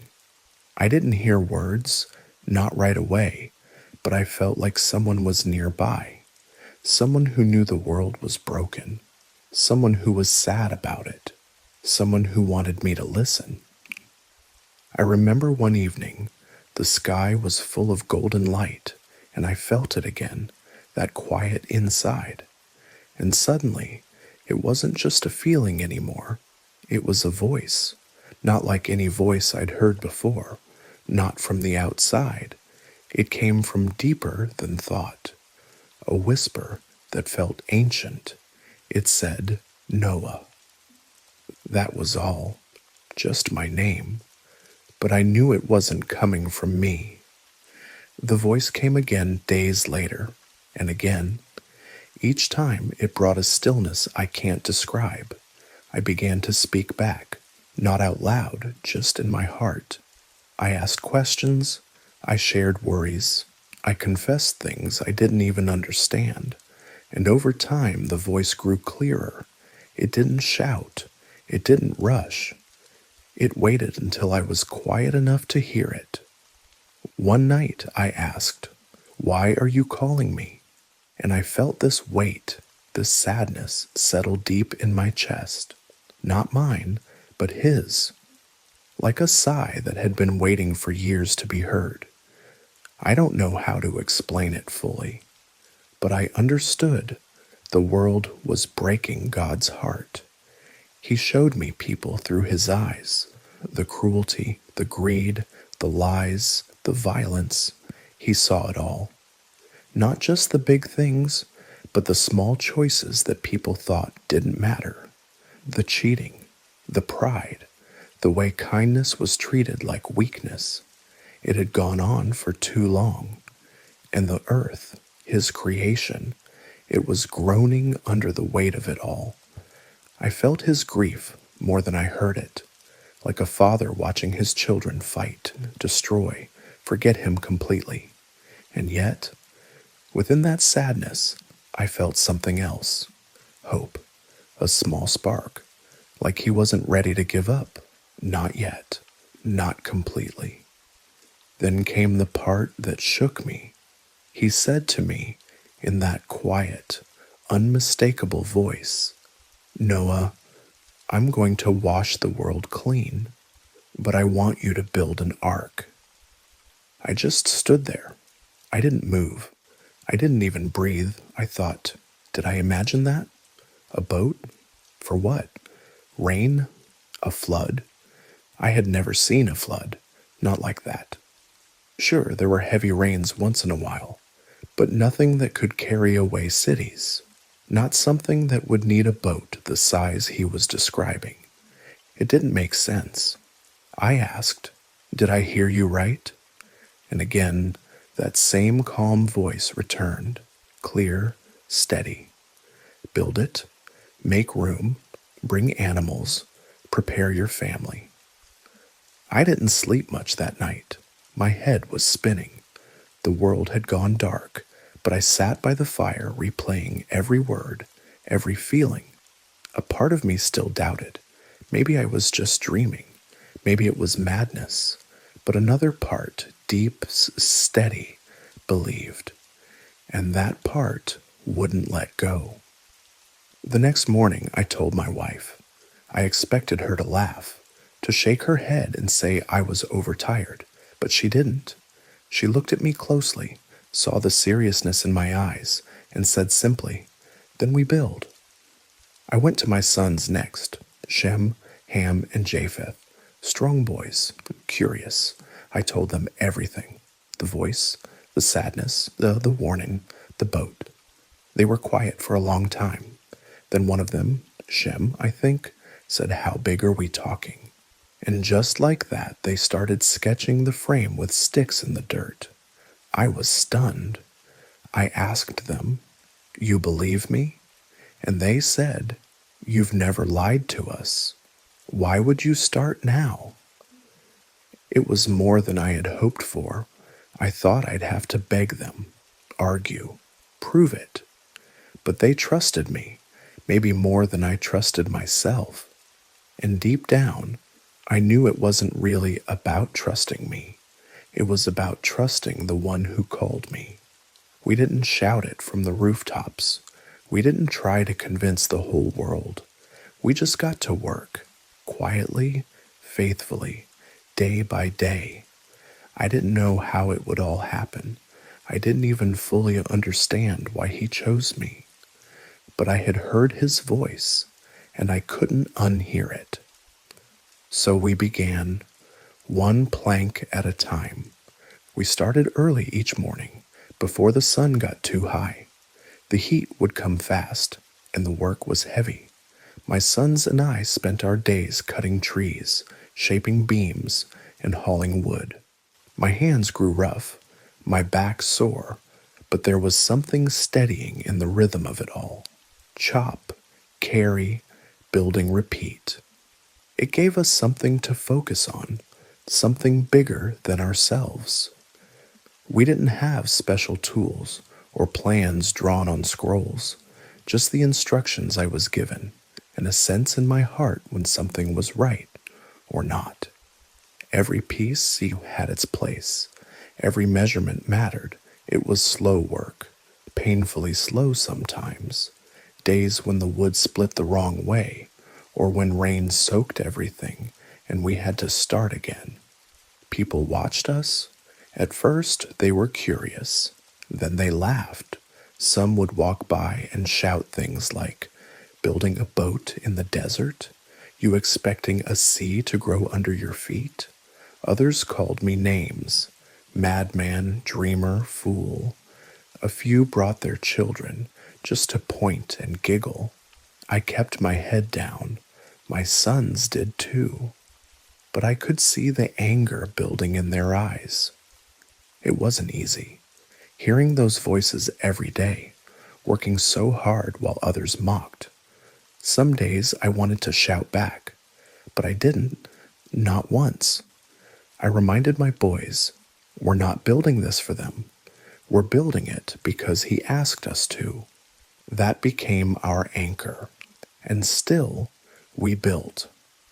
One afternoon, while working near the back of the frame, I noticed something strange, a pair of birds watching us from a nearby tree.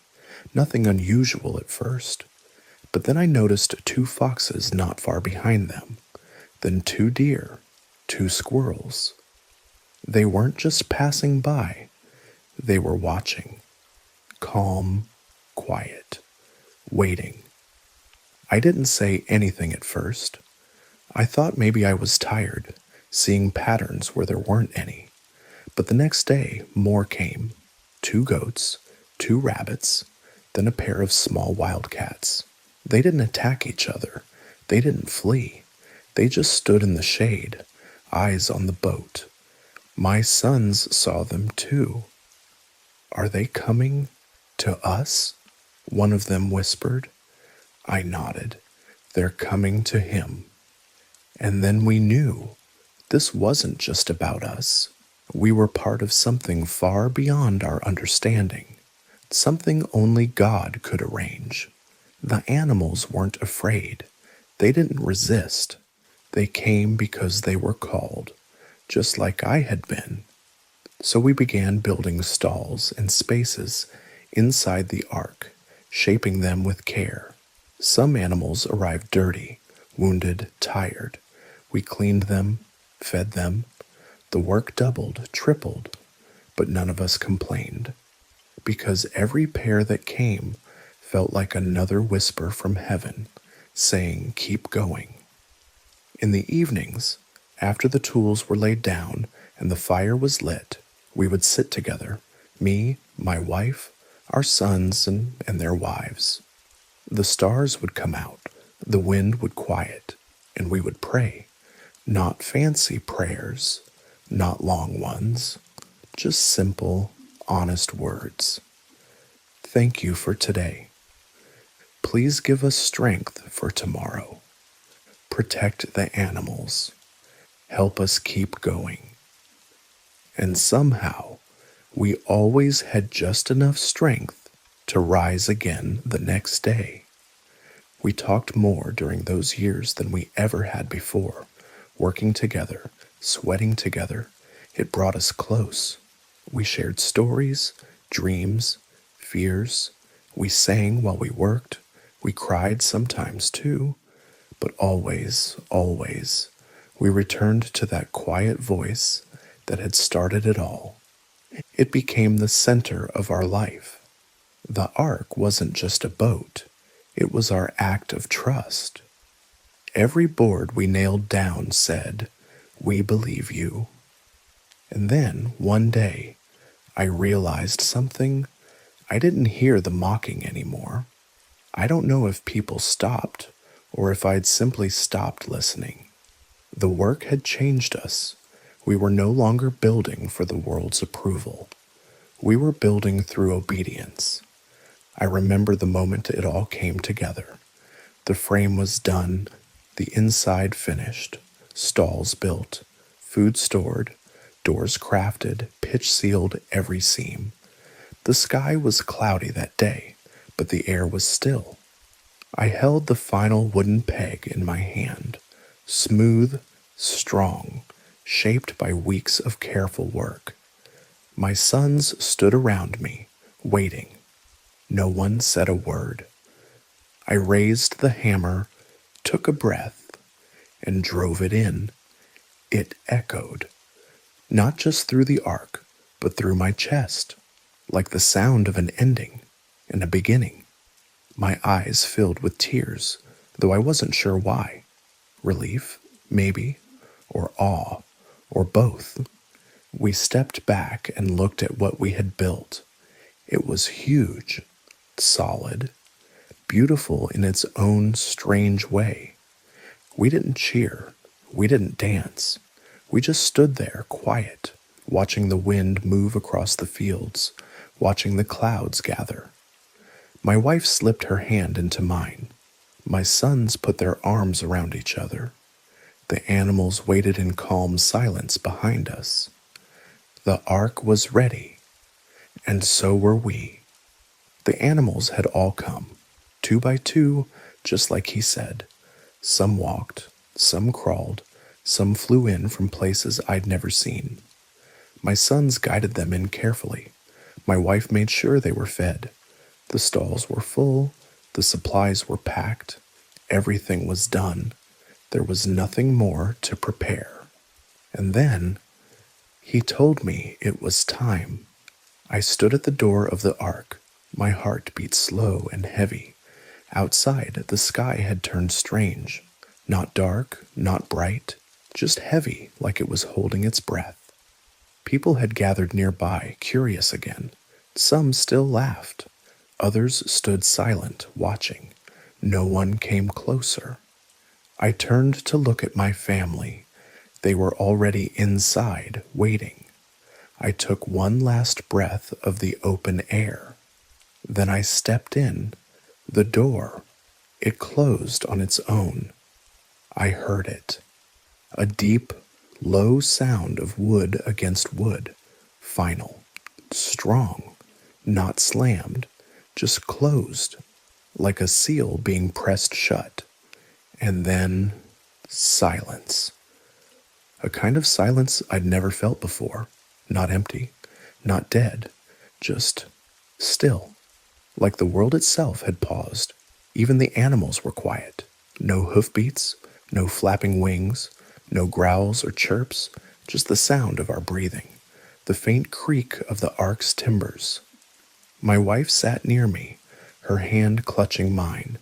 My sons stood nearby. Their wives were whispering to the goats, but no one really spoke. Outside, we heard the first drop, just one, software, then another, then 100, then thousands. It didn't roar. It started gently, like a warning whispered across the roof. But it didn't stop. The rain kept falling, steady and cold. The wind picked up, slow at first, then harder. It whistled through the seams of the wood. The sky outside grew darker by the hour. Soon, we couldn't see anything through the small side windows, just gray. Then came the storm.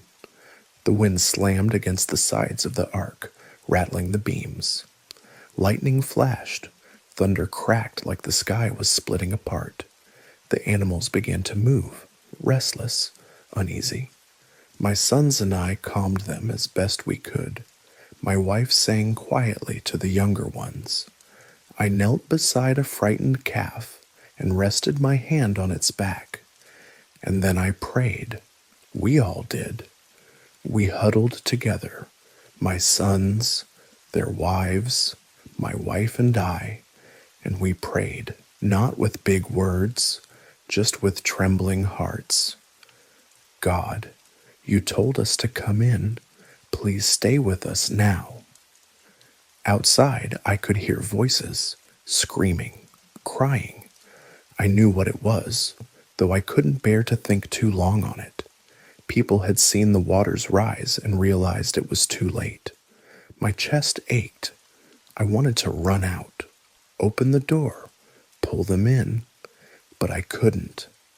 The door had been sealed, not by me, but by him. I wept, quietly. My wife held my head against her shoulder. We didn't speak about it.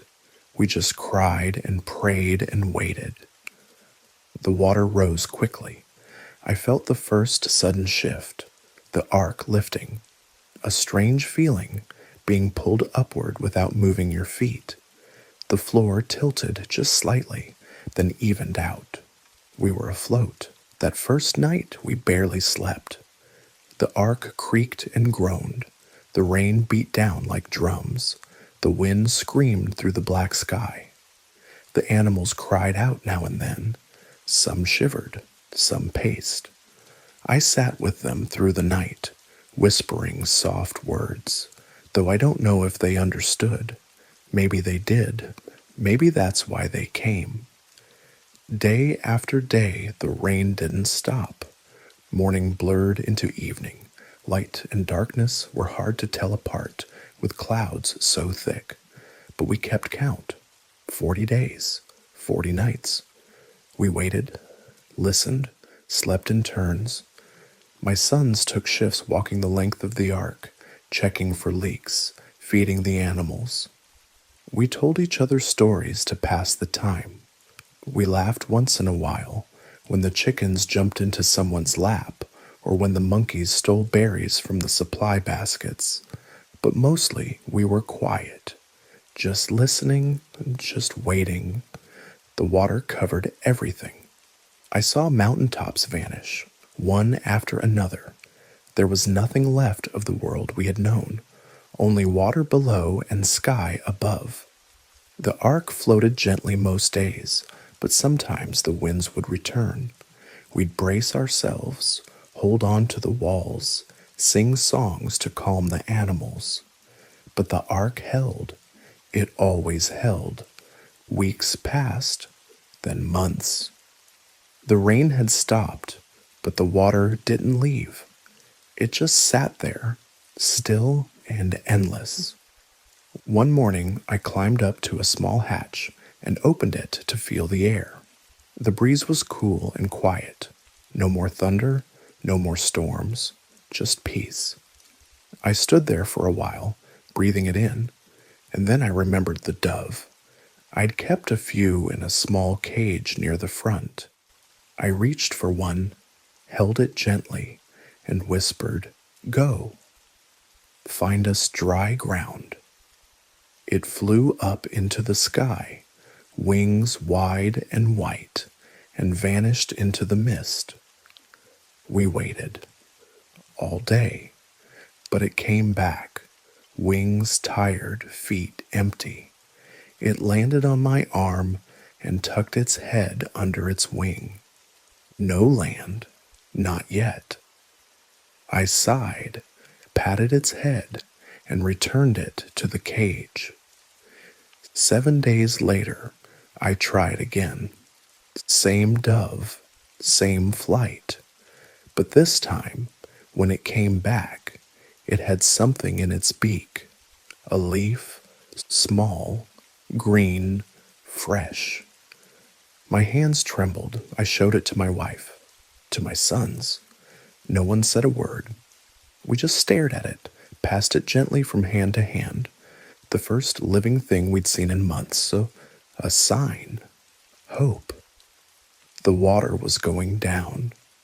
We didn't dance, not yet. But we smiled for the first time in a long while. We sat close that night, warmer somehow. The animals seemed calmer too, like they could feel it, the world changing again.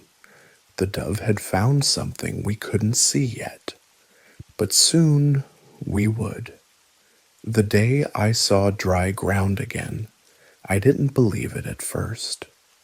It had been so long, so many days of floating, waiting, listening to the water lap gently against the sides of the ark. I had almost forgotten what the earth smelled like. I had forgotten the sound of dirt underfoot, the way sunlight feels when it touches stone instead of wood. But that morning, when I looked out through the hatch, I saw it. Brown, solid, real. A mountaintop, bare and rough, rising from the quiet sea. Not just a dream, not some shape in the clouds, but land, earth. I didn't shout. I didn't run to wake the others. I just stared at it, my heart pounding slow and deep. My eyes filled with tears, and I whispered, "Thank you." That first patch of land gave us hope. We waited patiently, carefully, watching the water slowly drop day by day. More peaks appeared in the distance. The ark no longer drifted, so it rested, tilted slightly against a slope. We had come to a stop. We stayed inside a while longer, just to be sure. I opened the hatch each day, breathed the fresh air, felt the sunlight on my face. It felt different now, brighter, quieter, like the whole sky had been washed clean. Even the animals seemed to know something had changed. They stirred more, stood taller, sniffed the air through the cracks in the wood. Then at last, I heard that voice again. Calm, clear, the same voice that had first called my name all those years ago. Come out. No more waiting. We opened the doors. It was quiet outside. No voices, then no cities, no roads, just wind, trees, and the soft sounds of animals stretching, blinking into the sunlight. One by one, we guided them out. The birds flew first, soaring high into the blue sky. Then the deer, the foxes, the cattle. They moved slowly at first, cautious, then more freely. They scattered gently, not rushing, as if they understood this was a new beginning. My wife stepped out after them. Her feet touched the earth, and she knelt down, running her fingers through the dirt. She didn't say anything. She just closed her eyes and smiled. My sons followed, their wives too. We stood there for a moment, all of us, breathing deep. The smell of soil, of wind, of trees waking up again. It filled our lungs like the world itself was exhaling. Then I dropped to my knees. I pressed my forehead to the ground, not out of fear, out of awe, out of thanks. We didn't deserve to be here. We hadn't earned anything. We had only listened, obeyed, waited, and now here we were, alive, safe, together. I built an altar right there, stones stacked with care just like my grandfather had taught me. I gathered wood, lit a fire, and offered a sacrifice, not because God needed it, but because I needed to give something, anything.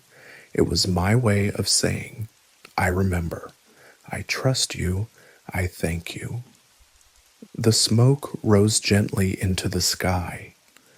We watched in silence, and then I saw it, a shimmer, a band of color, stretching from one edge of the sky to the other, soft at first, then clearer, red, orange, yellow, green, blue, violet, a bow of light in the clean, open sky.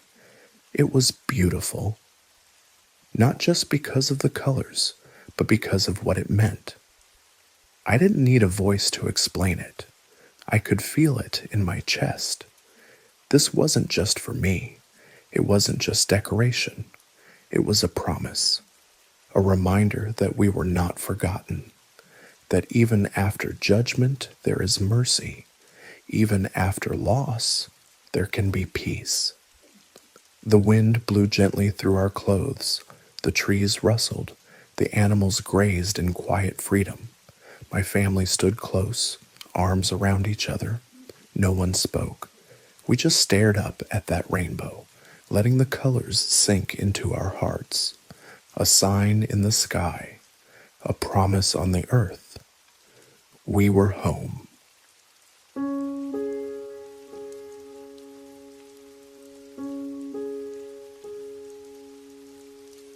My grandfather used to tell me stories at night, always the same one, but I never got tired of hearing it.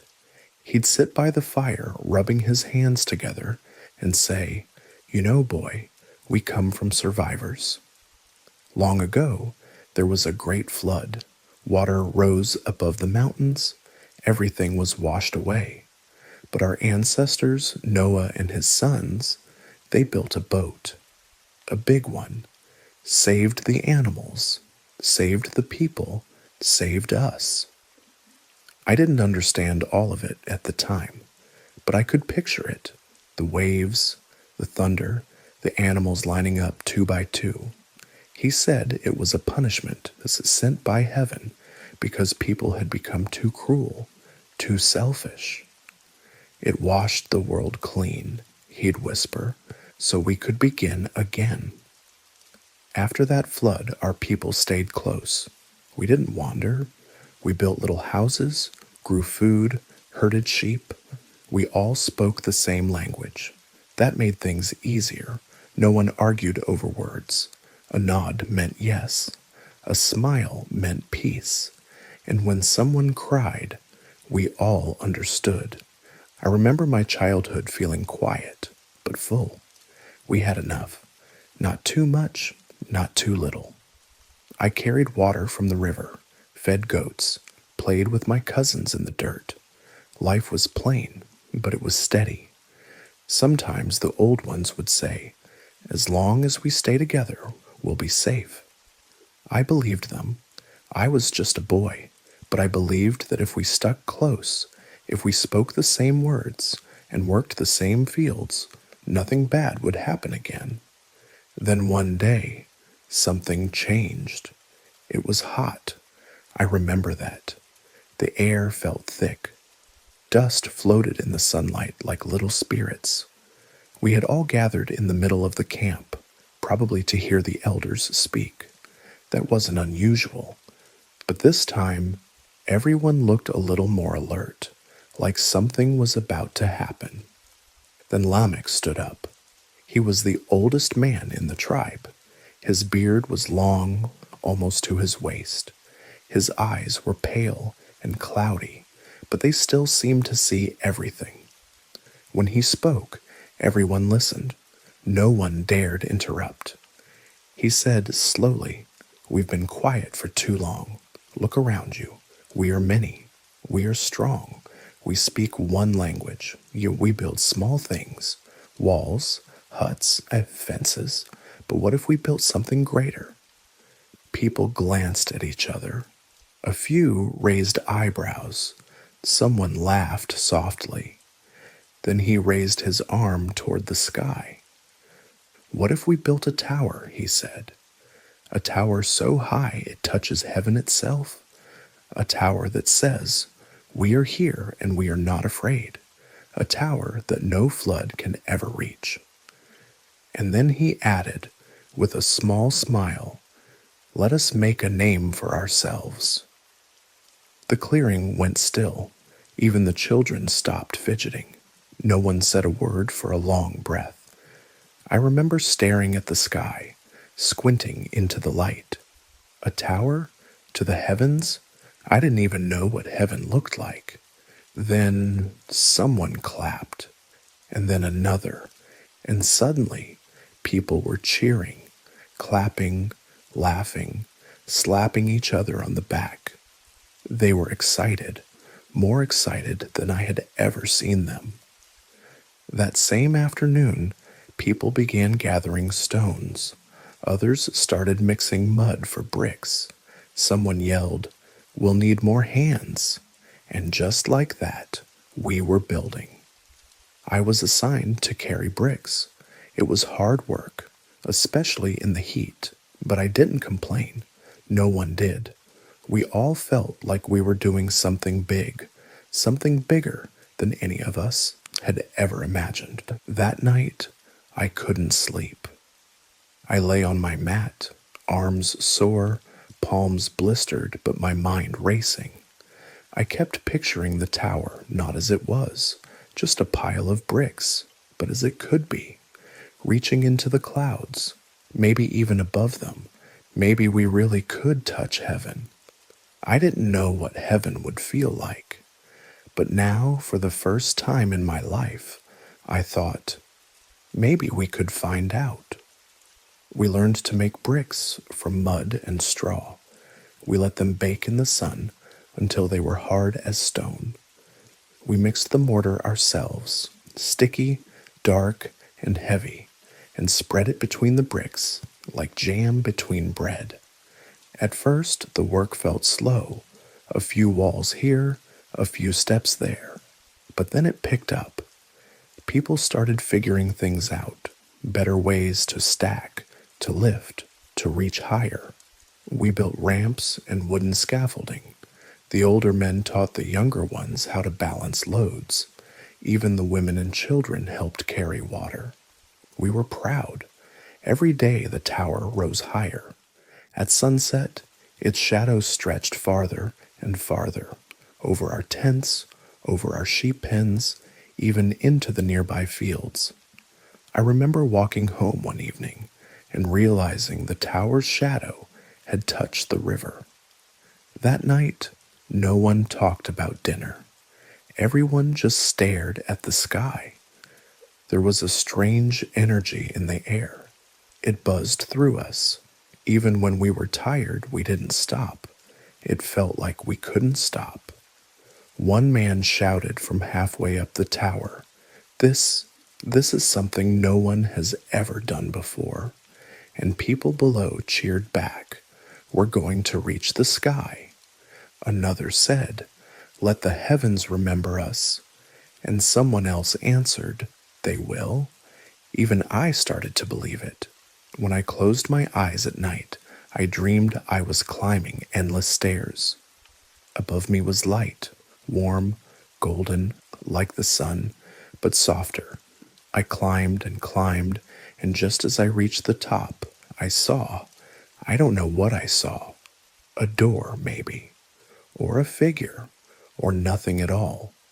But I always woke up before I found out. The strange thing was, no one talked about the flood anymore. Not even grandfather.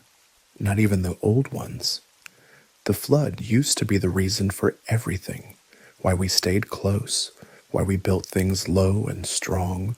Why we never traveled too far. But now, it was like it never happened. Instead, people said things like, We're stronger than we've ever been, or we don't need to fear anything now. Some even said, We're becoming gods. I didn't say much. I was younger than most, and my job was just to carry bricks and mix mortar. But I listened, and I watched. People were louder now, more excited, but also more restless. We didn't sing the same work songs we used to. We stopped gathering in the evenings to share stories. Everyone just worked and worked. The tower was beautiful, though, truly. It was round, wide at the bottom, and narrowing as it climbed. We built it with patterns, dark and light bricks, in spirals and rows. Someone painted symbols on the side, but I didn't know what they meant.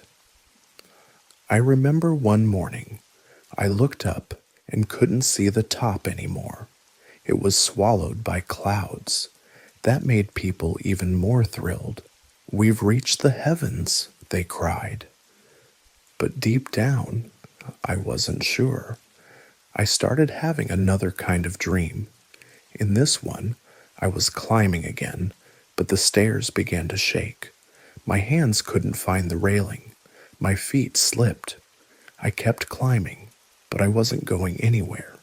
The sky above me stretched further and further away, and I felt so small, so quiet. I never told anyone about that dream. One night, after a long day of hauling stones, I sat by myself near the base of the tower. The bricks were warm from the sun. My arms were sore. The stars were just beginning to show. And I remember thinking, why are we really doing this? Is it to be together, or is it because we're afraid? Afraid of being forgotten? Afraid of being small again? I didn't know. Maybe it didn't matter. The tower kept rising either way, and every morning we all got up and kept building, brick by brick, stone by stone, towards something we couldn't even name. It started with the sky. A few days before everything changed, people began to notice strange things overhead. The clouds weren't moving the way they usually did. They would swirl and pause like they were watching us. Birds flew in odd patterns, circling the tower, then vanishing altogether. One evening, a dark shape passed across the sun just before it set. Not a bird, not a cloud, just something. It made everyone quiet for a moment, but then someone laughed and said, "Even the sky's curious about our tower." We laughed too and went back to work. But at night, the stars seemed wrong. They blinked faster, and some didn't show up at all. A few of the older workers whispered about omens. One man said he saw fire in the sky. Another said he heard music, but not from Earth. I didn't know what to think. The tower was almost beyond sight now. Every day we worked higher. Every night I slept deeper. And yet, I started waking up with a feeling in my chest, like the wind had changed direction, like something was coming. Then one morning, it happened. I remember it so clearly. The sky was gray, not stormy, just dull, the kind of light that makes everything feel heavier. I was on the lower level of the tower, stacking bricks as usual. I picked up a flat red one and turned to hand it to Eli, the man next to me. We'd done this together for weeks. "Here," I said, nodding toward the brick. He looked at me strangely, like I'd just made a joke he didn't get. I tried again. "Take the brick, Eli." He squinted. Ma, Shella?" I froze. "What?" "Shella," he said again, louder. It didn't sound like any word I knew. It didn't even sound like a joke. I laughed nervously. "Come on, stop messing around." He just stared at me. Then someone nearby dropped a bucket. It hit the stone floor with a loud crack. Another man shouted something I didn't understand. Someone answered back in another language I'd never heard. The sounds bounced around the tower like echoes from another world. And just like that, everything changed. No one could understand each other. Orders turned into gibberish. Questions became arguments. Arguments turned into shouting. Shouting turned into chaos. Bricks fell. Buckets spilled. A whole section of the tower's scaffolding collapsed because someone misunderstood a command. Tools were thrown. Walls cracked. People blamed each other, accused each other of lying, of tricking, of betraying. But the truth was, we were all just confused. I tried to speak to my cousin. We grew up together, shared a tent. But when I called his name, he stared at me like I was a stranger. Then he shouted something sharp, something that sounded angry, but I couldn't tell. I backed away. It was like a fever had swept through the camp, a fever of noise. Words no longer made sense. Hand signals failed. Even pointing brought confusion. Some people cried. Others just walked away. That night, the tower stood still. The fires burned low. The songs were gone. The air felt hollow, like the sky itself had taken a step back. By the second day, more than half the people were gone.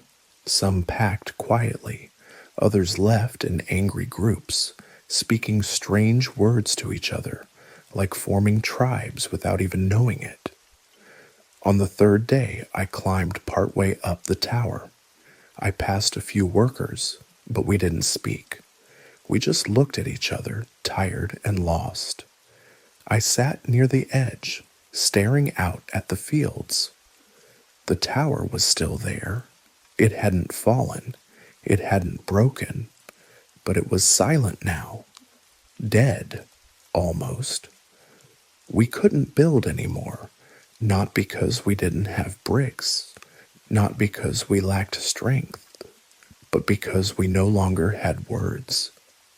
The camp emptied out slowly, like a jar of water tipped on its side. At first, people left in groups, families, friends, those who still somehow understood each other. They packed what they could, tools, blankets, bits of food. Some cried, some just walked away in silence. Our old campfires went out, one by one. No one bothered to light new ones. I stayed behind for a while. A few of us did.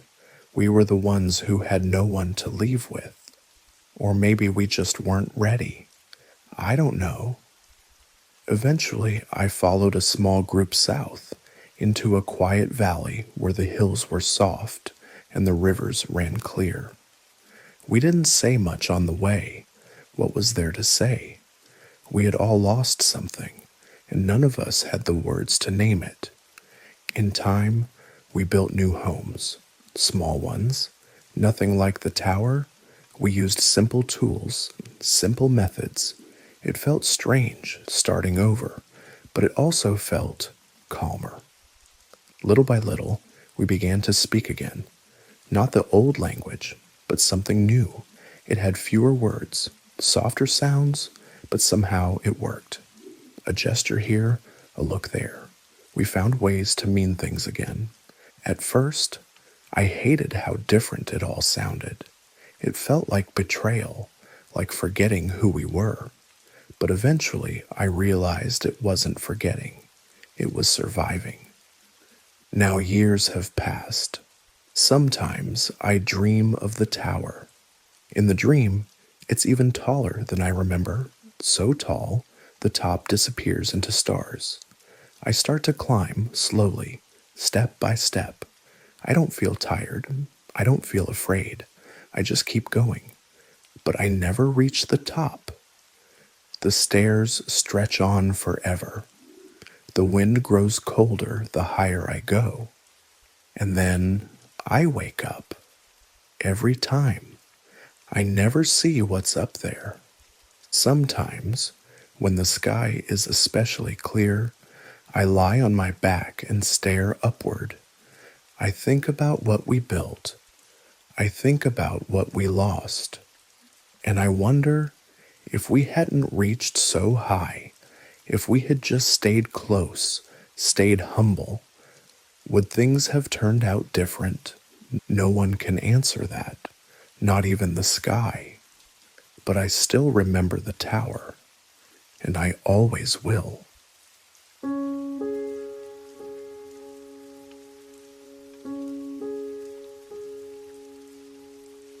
It was a quiet night, the kind of stillness where you can hear your own breath, feel your heartbeat.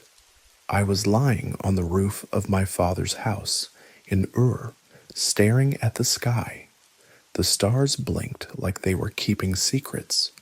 And then, without sound or thunder, without wind or fire, I heard him. Not with my ears, no. It was deeper than that. It was like a voice inside my bones, soft but certain. Leave your country, leave your relatives, leave your father's house.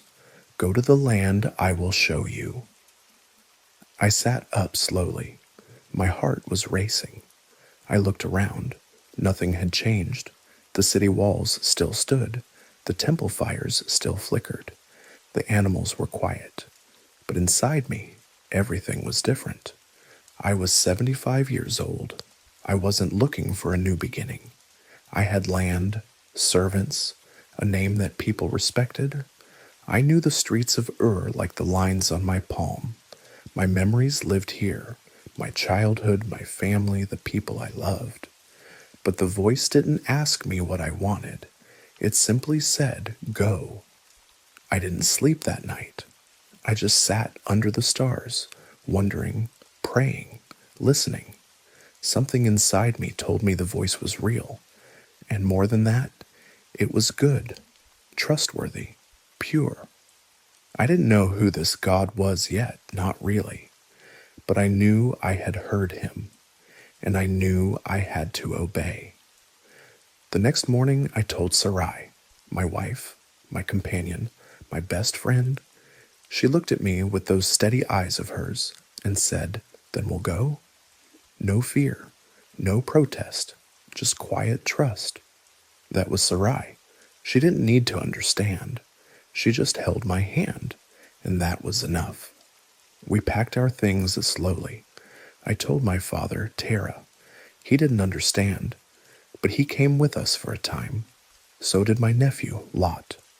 We took servants, tents, goats, camels, everything we could carry. We didn't even know where we were going, just that we had to go. Leaving was harder than I thought. I touched the doorpost of my house one last time. I walked the streets of Ur, memorizing the cracks in the walls, the smell of the market, the sound of distant music. I didn't cry, but I felt something break open in me, a quiet grief mixed with hope. The road was long, dry, lonely.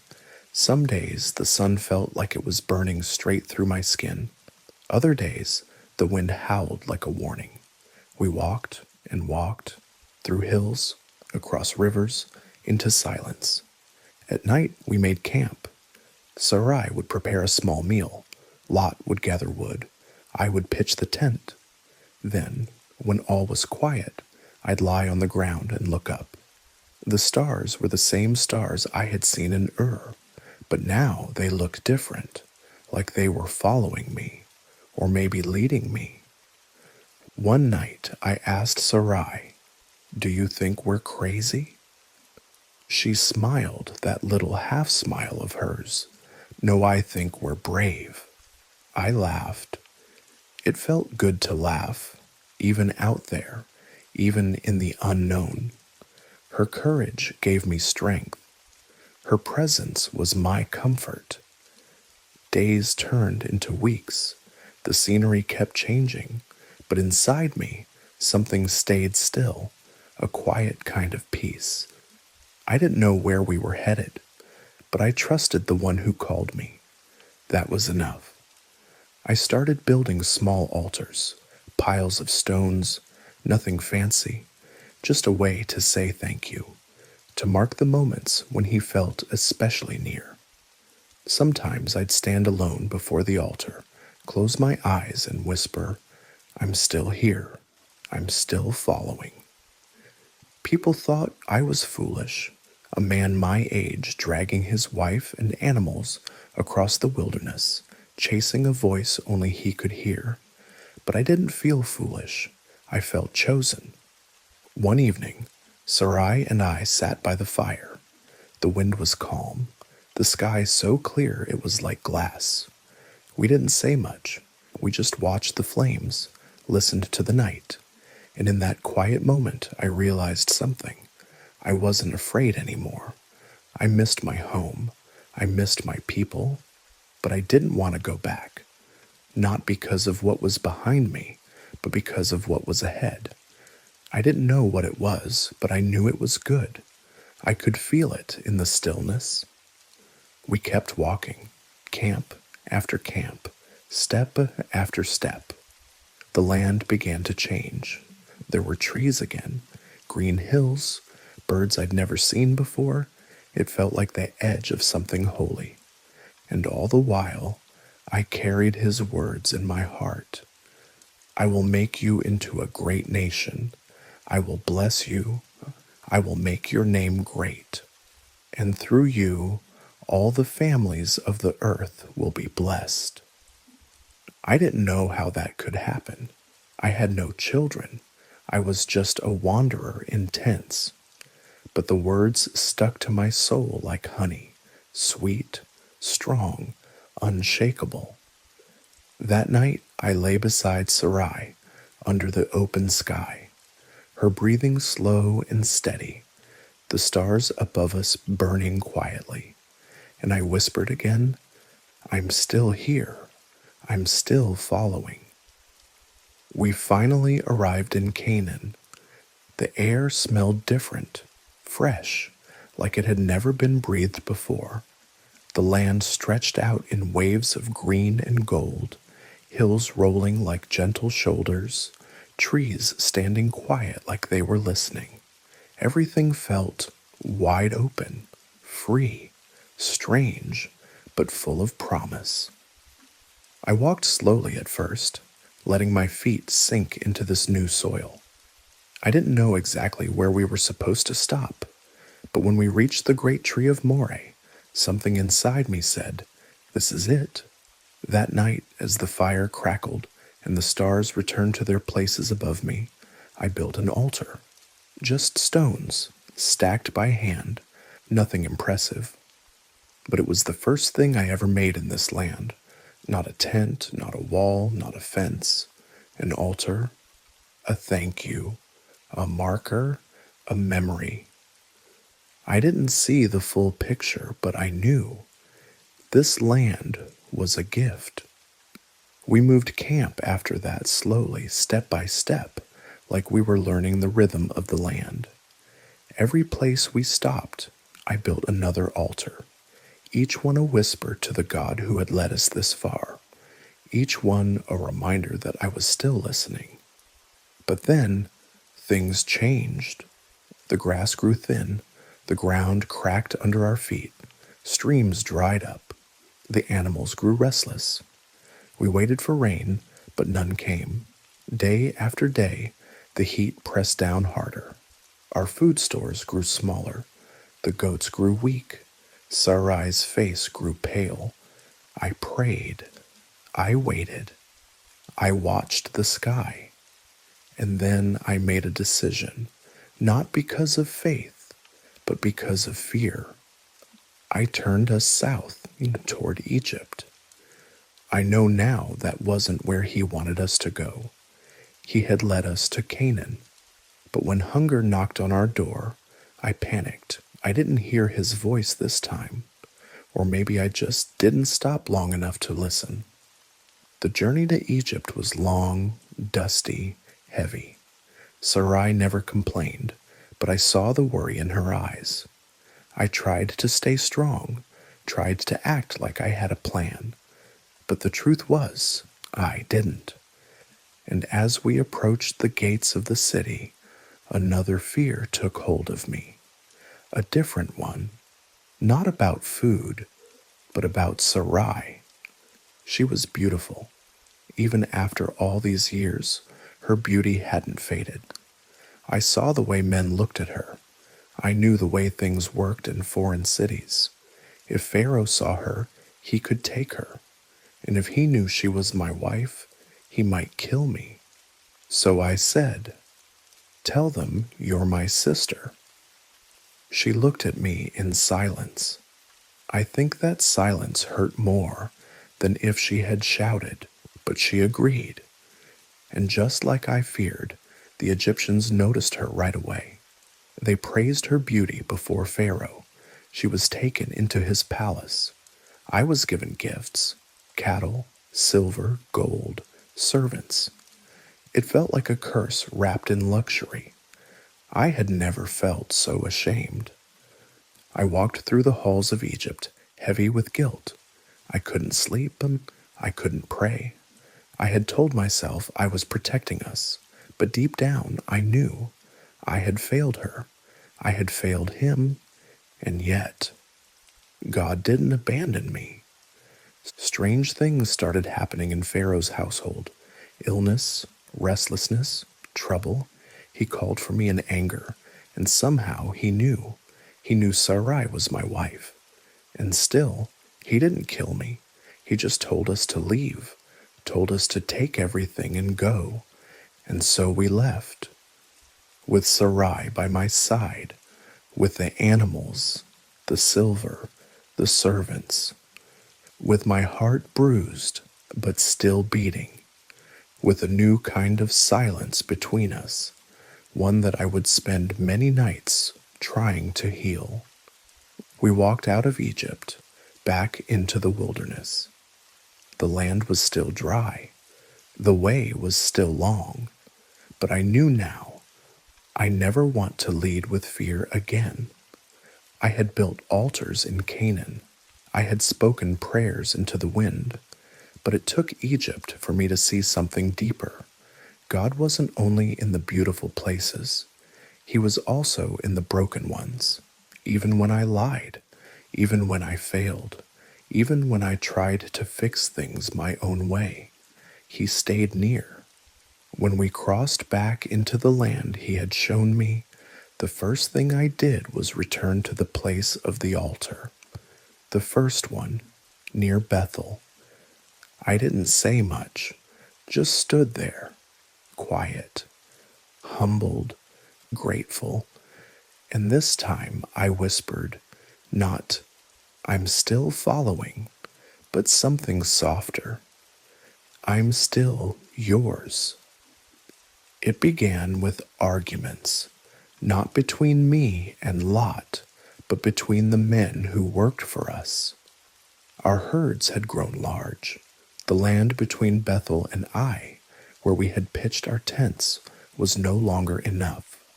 There wasn't enough grass, not enough water. Every day I heard more shouting, my servants accusing his servants blaming mine. Tension hung in the air like heat. I hated it. Lot was family, my nephew, like a son to me. We had traveled together, suffered together, celebrated together. I didn't want a rift between us. So one morning, as the sun climbed over the hills, I called him aside. There shouldn't be fighting between us, I told him. We're brothers, you and I. The land is wide. If you go left, I'll go right. If you go right, I'll go left. Lot looked out at the plains below.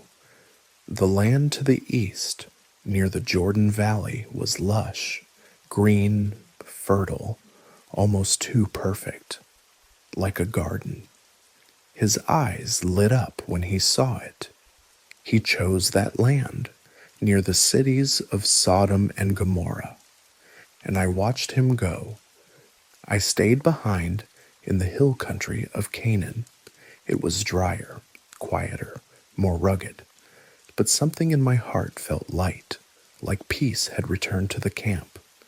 Sarai said nothing about Lot's choice. She only stood beside me as she always did, calm and steady.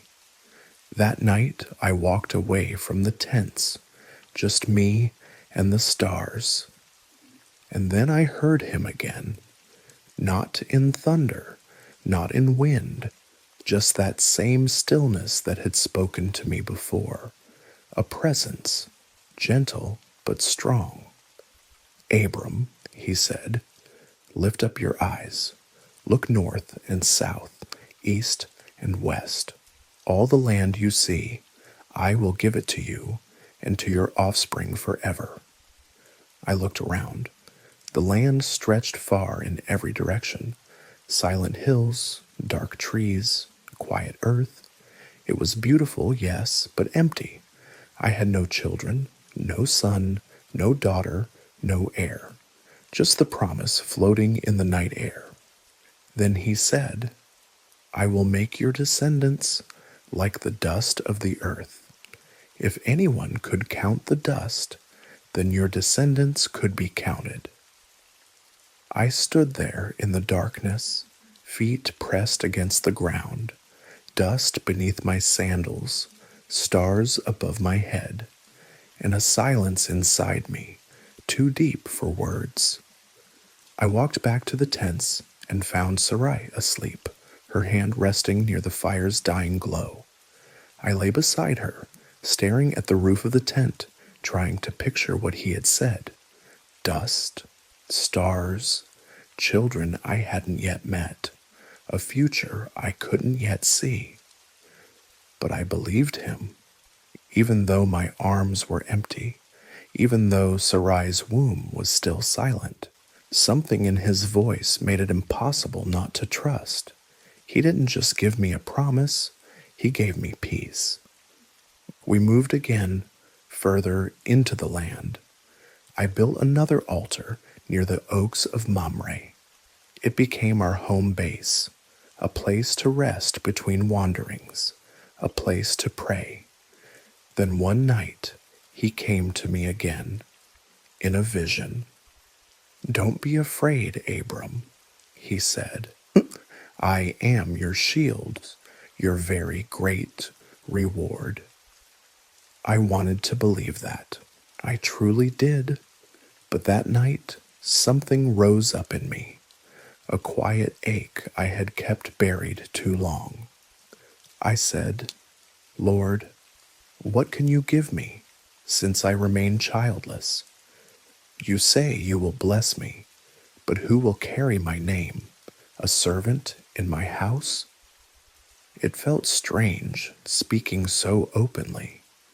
But he didn't rebuke me. He simply brought me outside. Look up at the sky, he said. I did. The stars were everywhere, countless, shimmering, whispering. Count them if you can, he said. So shall your descendants be. And I stood there, mouth slightly open, heart strangely full. I couldn't count them, but I believed. That moment became part of me. I didn't understand how it would happen or when, but I chose to believe that the God who spoke stars into the sky could also speak life into our future. Then something even deeper happened. He told me to prepare a sacrifice, not for him, but with him. I took a heifer, a goat, a ram, each 3 years old, and also a dove and a young pigeon. I cut the larger animals in two, placing the halves opposite each other, as was the ancient custom. The birds I left whole. I waited. Hours passed. The sun dipped low. Buzzards came down, and I drove them away. Darkness gathered like a cloak. And then something holy fell. A thick, terrifying darkness. Not evil, but heavy. Sacred. I felt my knees buckle. My breath slowed. And into that darkness, he spoke again. He told me my descendants would be strangers in a land not their own, oppressed for 400 years. But afterward, they would come out with great possessions. He said I would die in peace at a good old age. I trembled. Then I saw it. A smoking firepot, a blazing torch. They passed between the pieces of the sacrifice, walking the path I should have walked, as if God himself were saying, if I break my promise, let me be broken. That night, under that terrifying darkness and brilliant light, he made a covenant with me. Not just a promise, a binding vow. And in the silence that followed, I knew I wasn't alone. I had never been. He had chosen me, spoken to me, walked with me. And now he had made it official with fire and smoke, dust and stars. The days turned into years. The years turned into silence. We waited and waited. Each morning I opened my eyes to an empty tent. Each night I listened to Sarai's soft breathing and the quiet absence of a child's cry. At first we told ourselves, it just isn't time yet.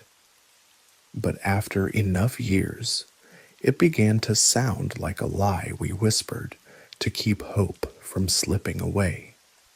I was growing old, Sarai even older. We counted the lines on each other's faces more often than we counted the stars. She tried to smile, tried to believe, but I saw it in her eyes.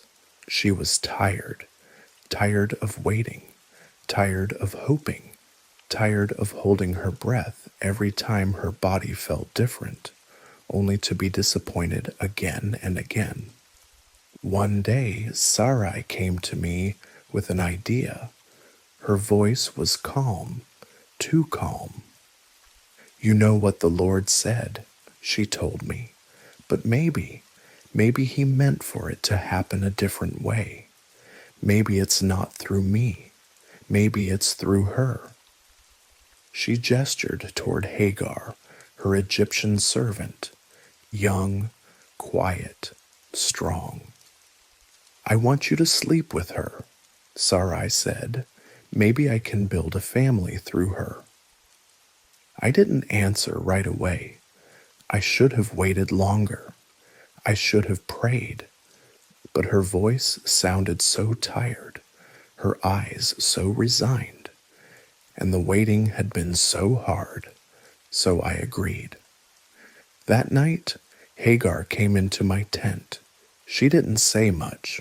I didn't either. We just did what Sarai had suggested, and soon she's with child. At first, it seemed like a solution.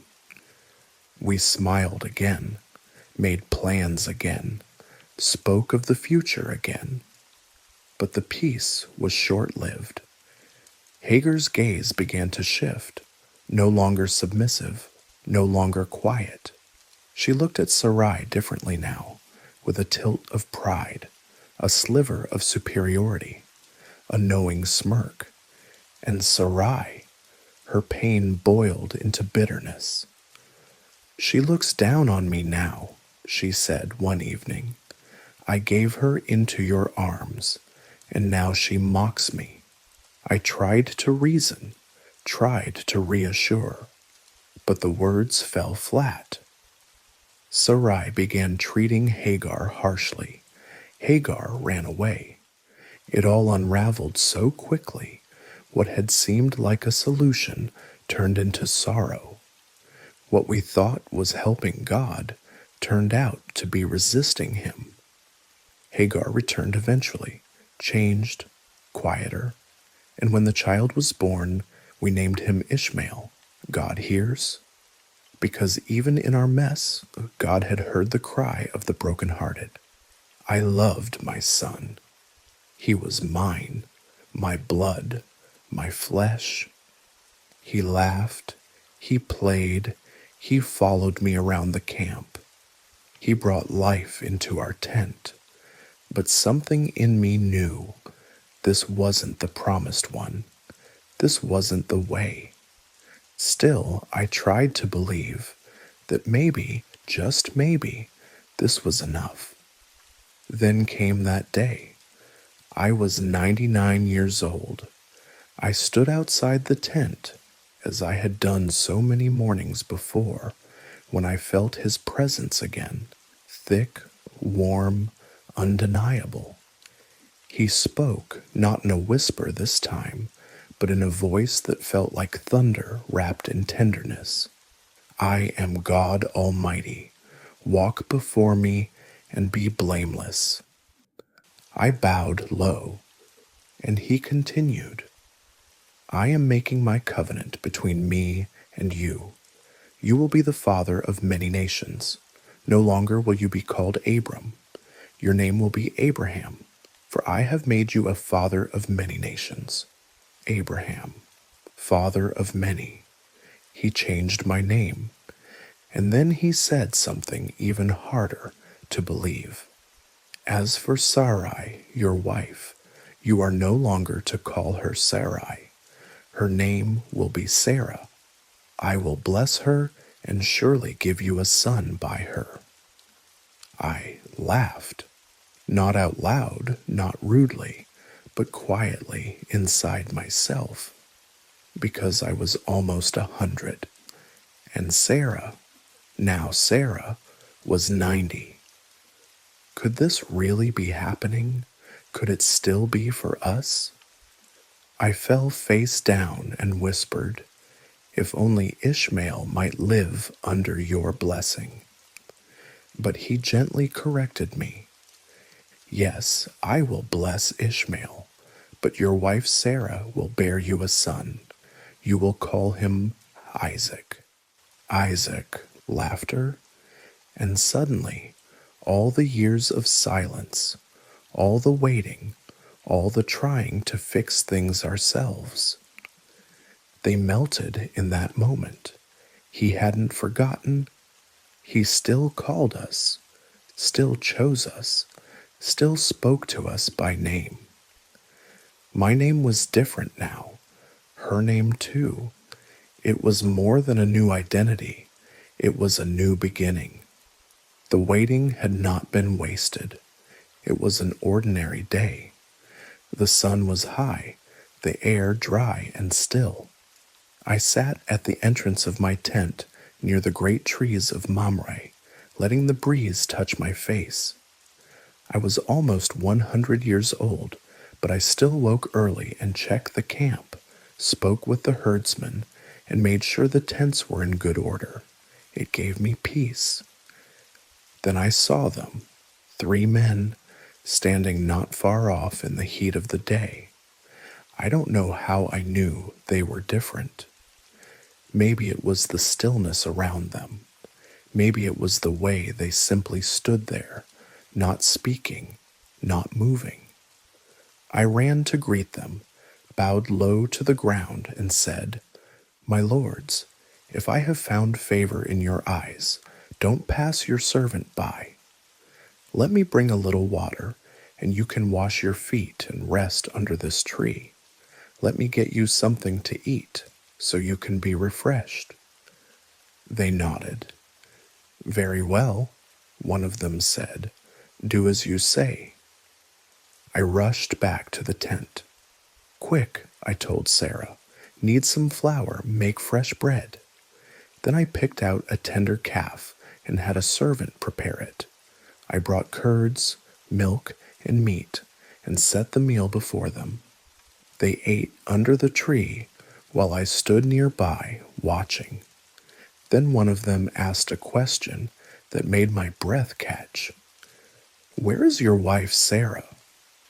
"In the tent," I replied, glancing back nervously. He said, "I will return to you around this time next year, and Sarah, your wife, will have a son." Behind us, in the entrance of the tent, Sarah was listening. She laughed, not loud, not mocking, just a quiet, breathless laugh of disbelief. She was nearly 90. Her body had long stopped giving signs of life.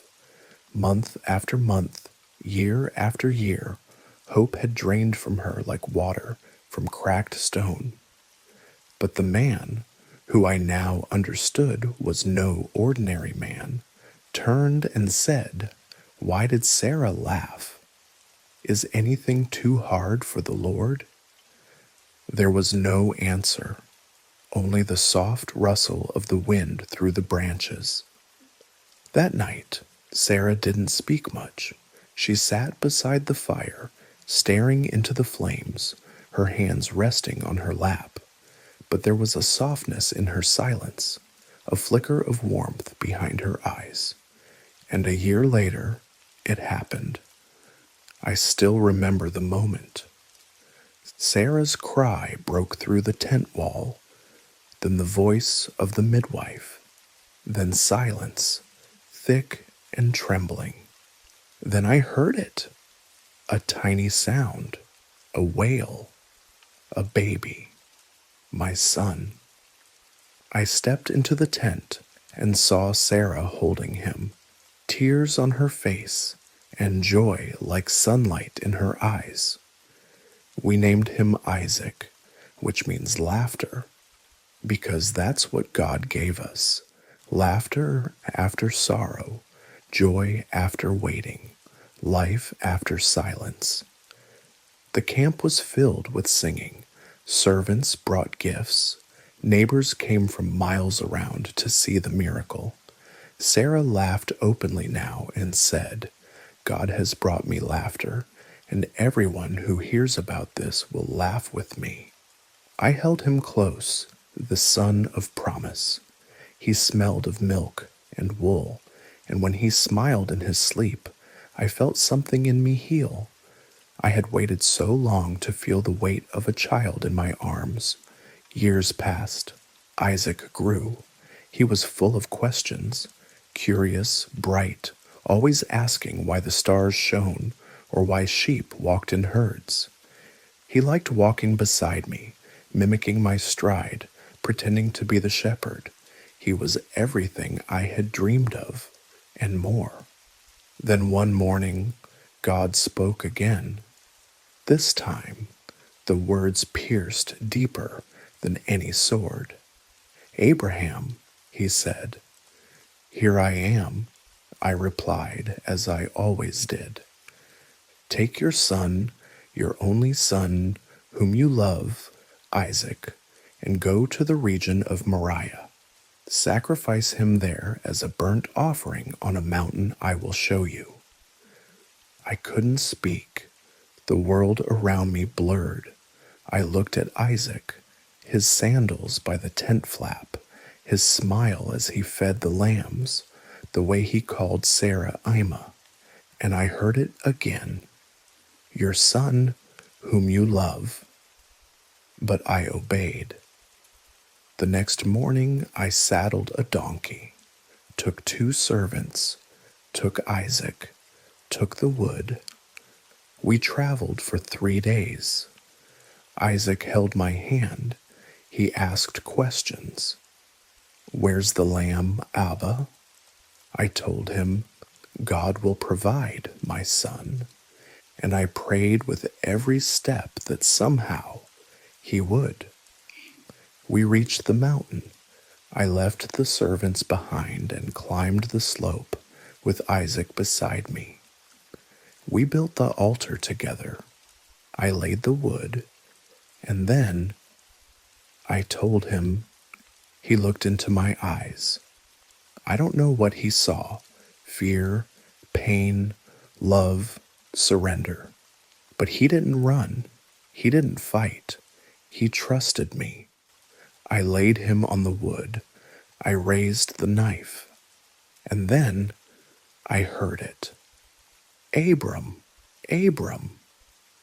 "I'm here," I cried, my voice breaking. "Do not lay a hand on the boy. Do not do anything to him. Now I know that you fear God, because you have not withheld from me your son, your only son." I dropped the knife. I collapsed in tears. Then I saw it, a ram caught in the thicket by its horns. We sacrificed it instead. I called that place Yahweh Yireh, the Lord will provide. Because on the mountain he did, and I understood then. God didn't want to take my son.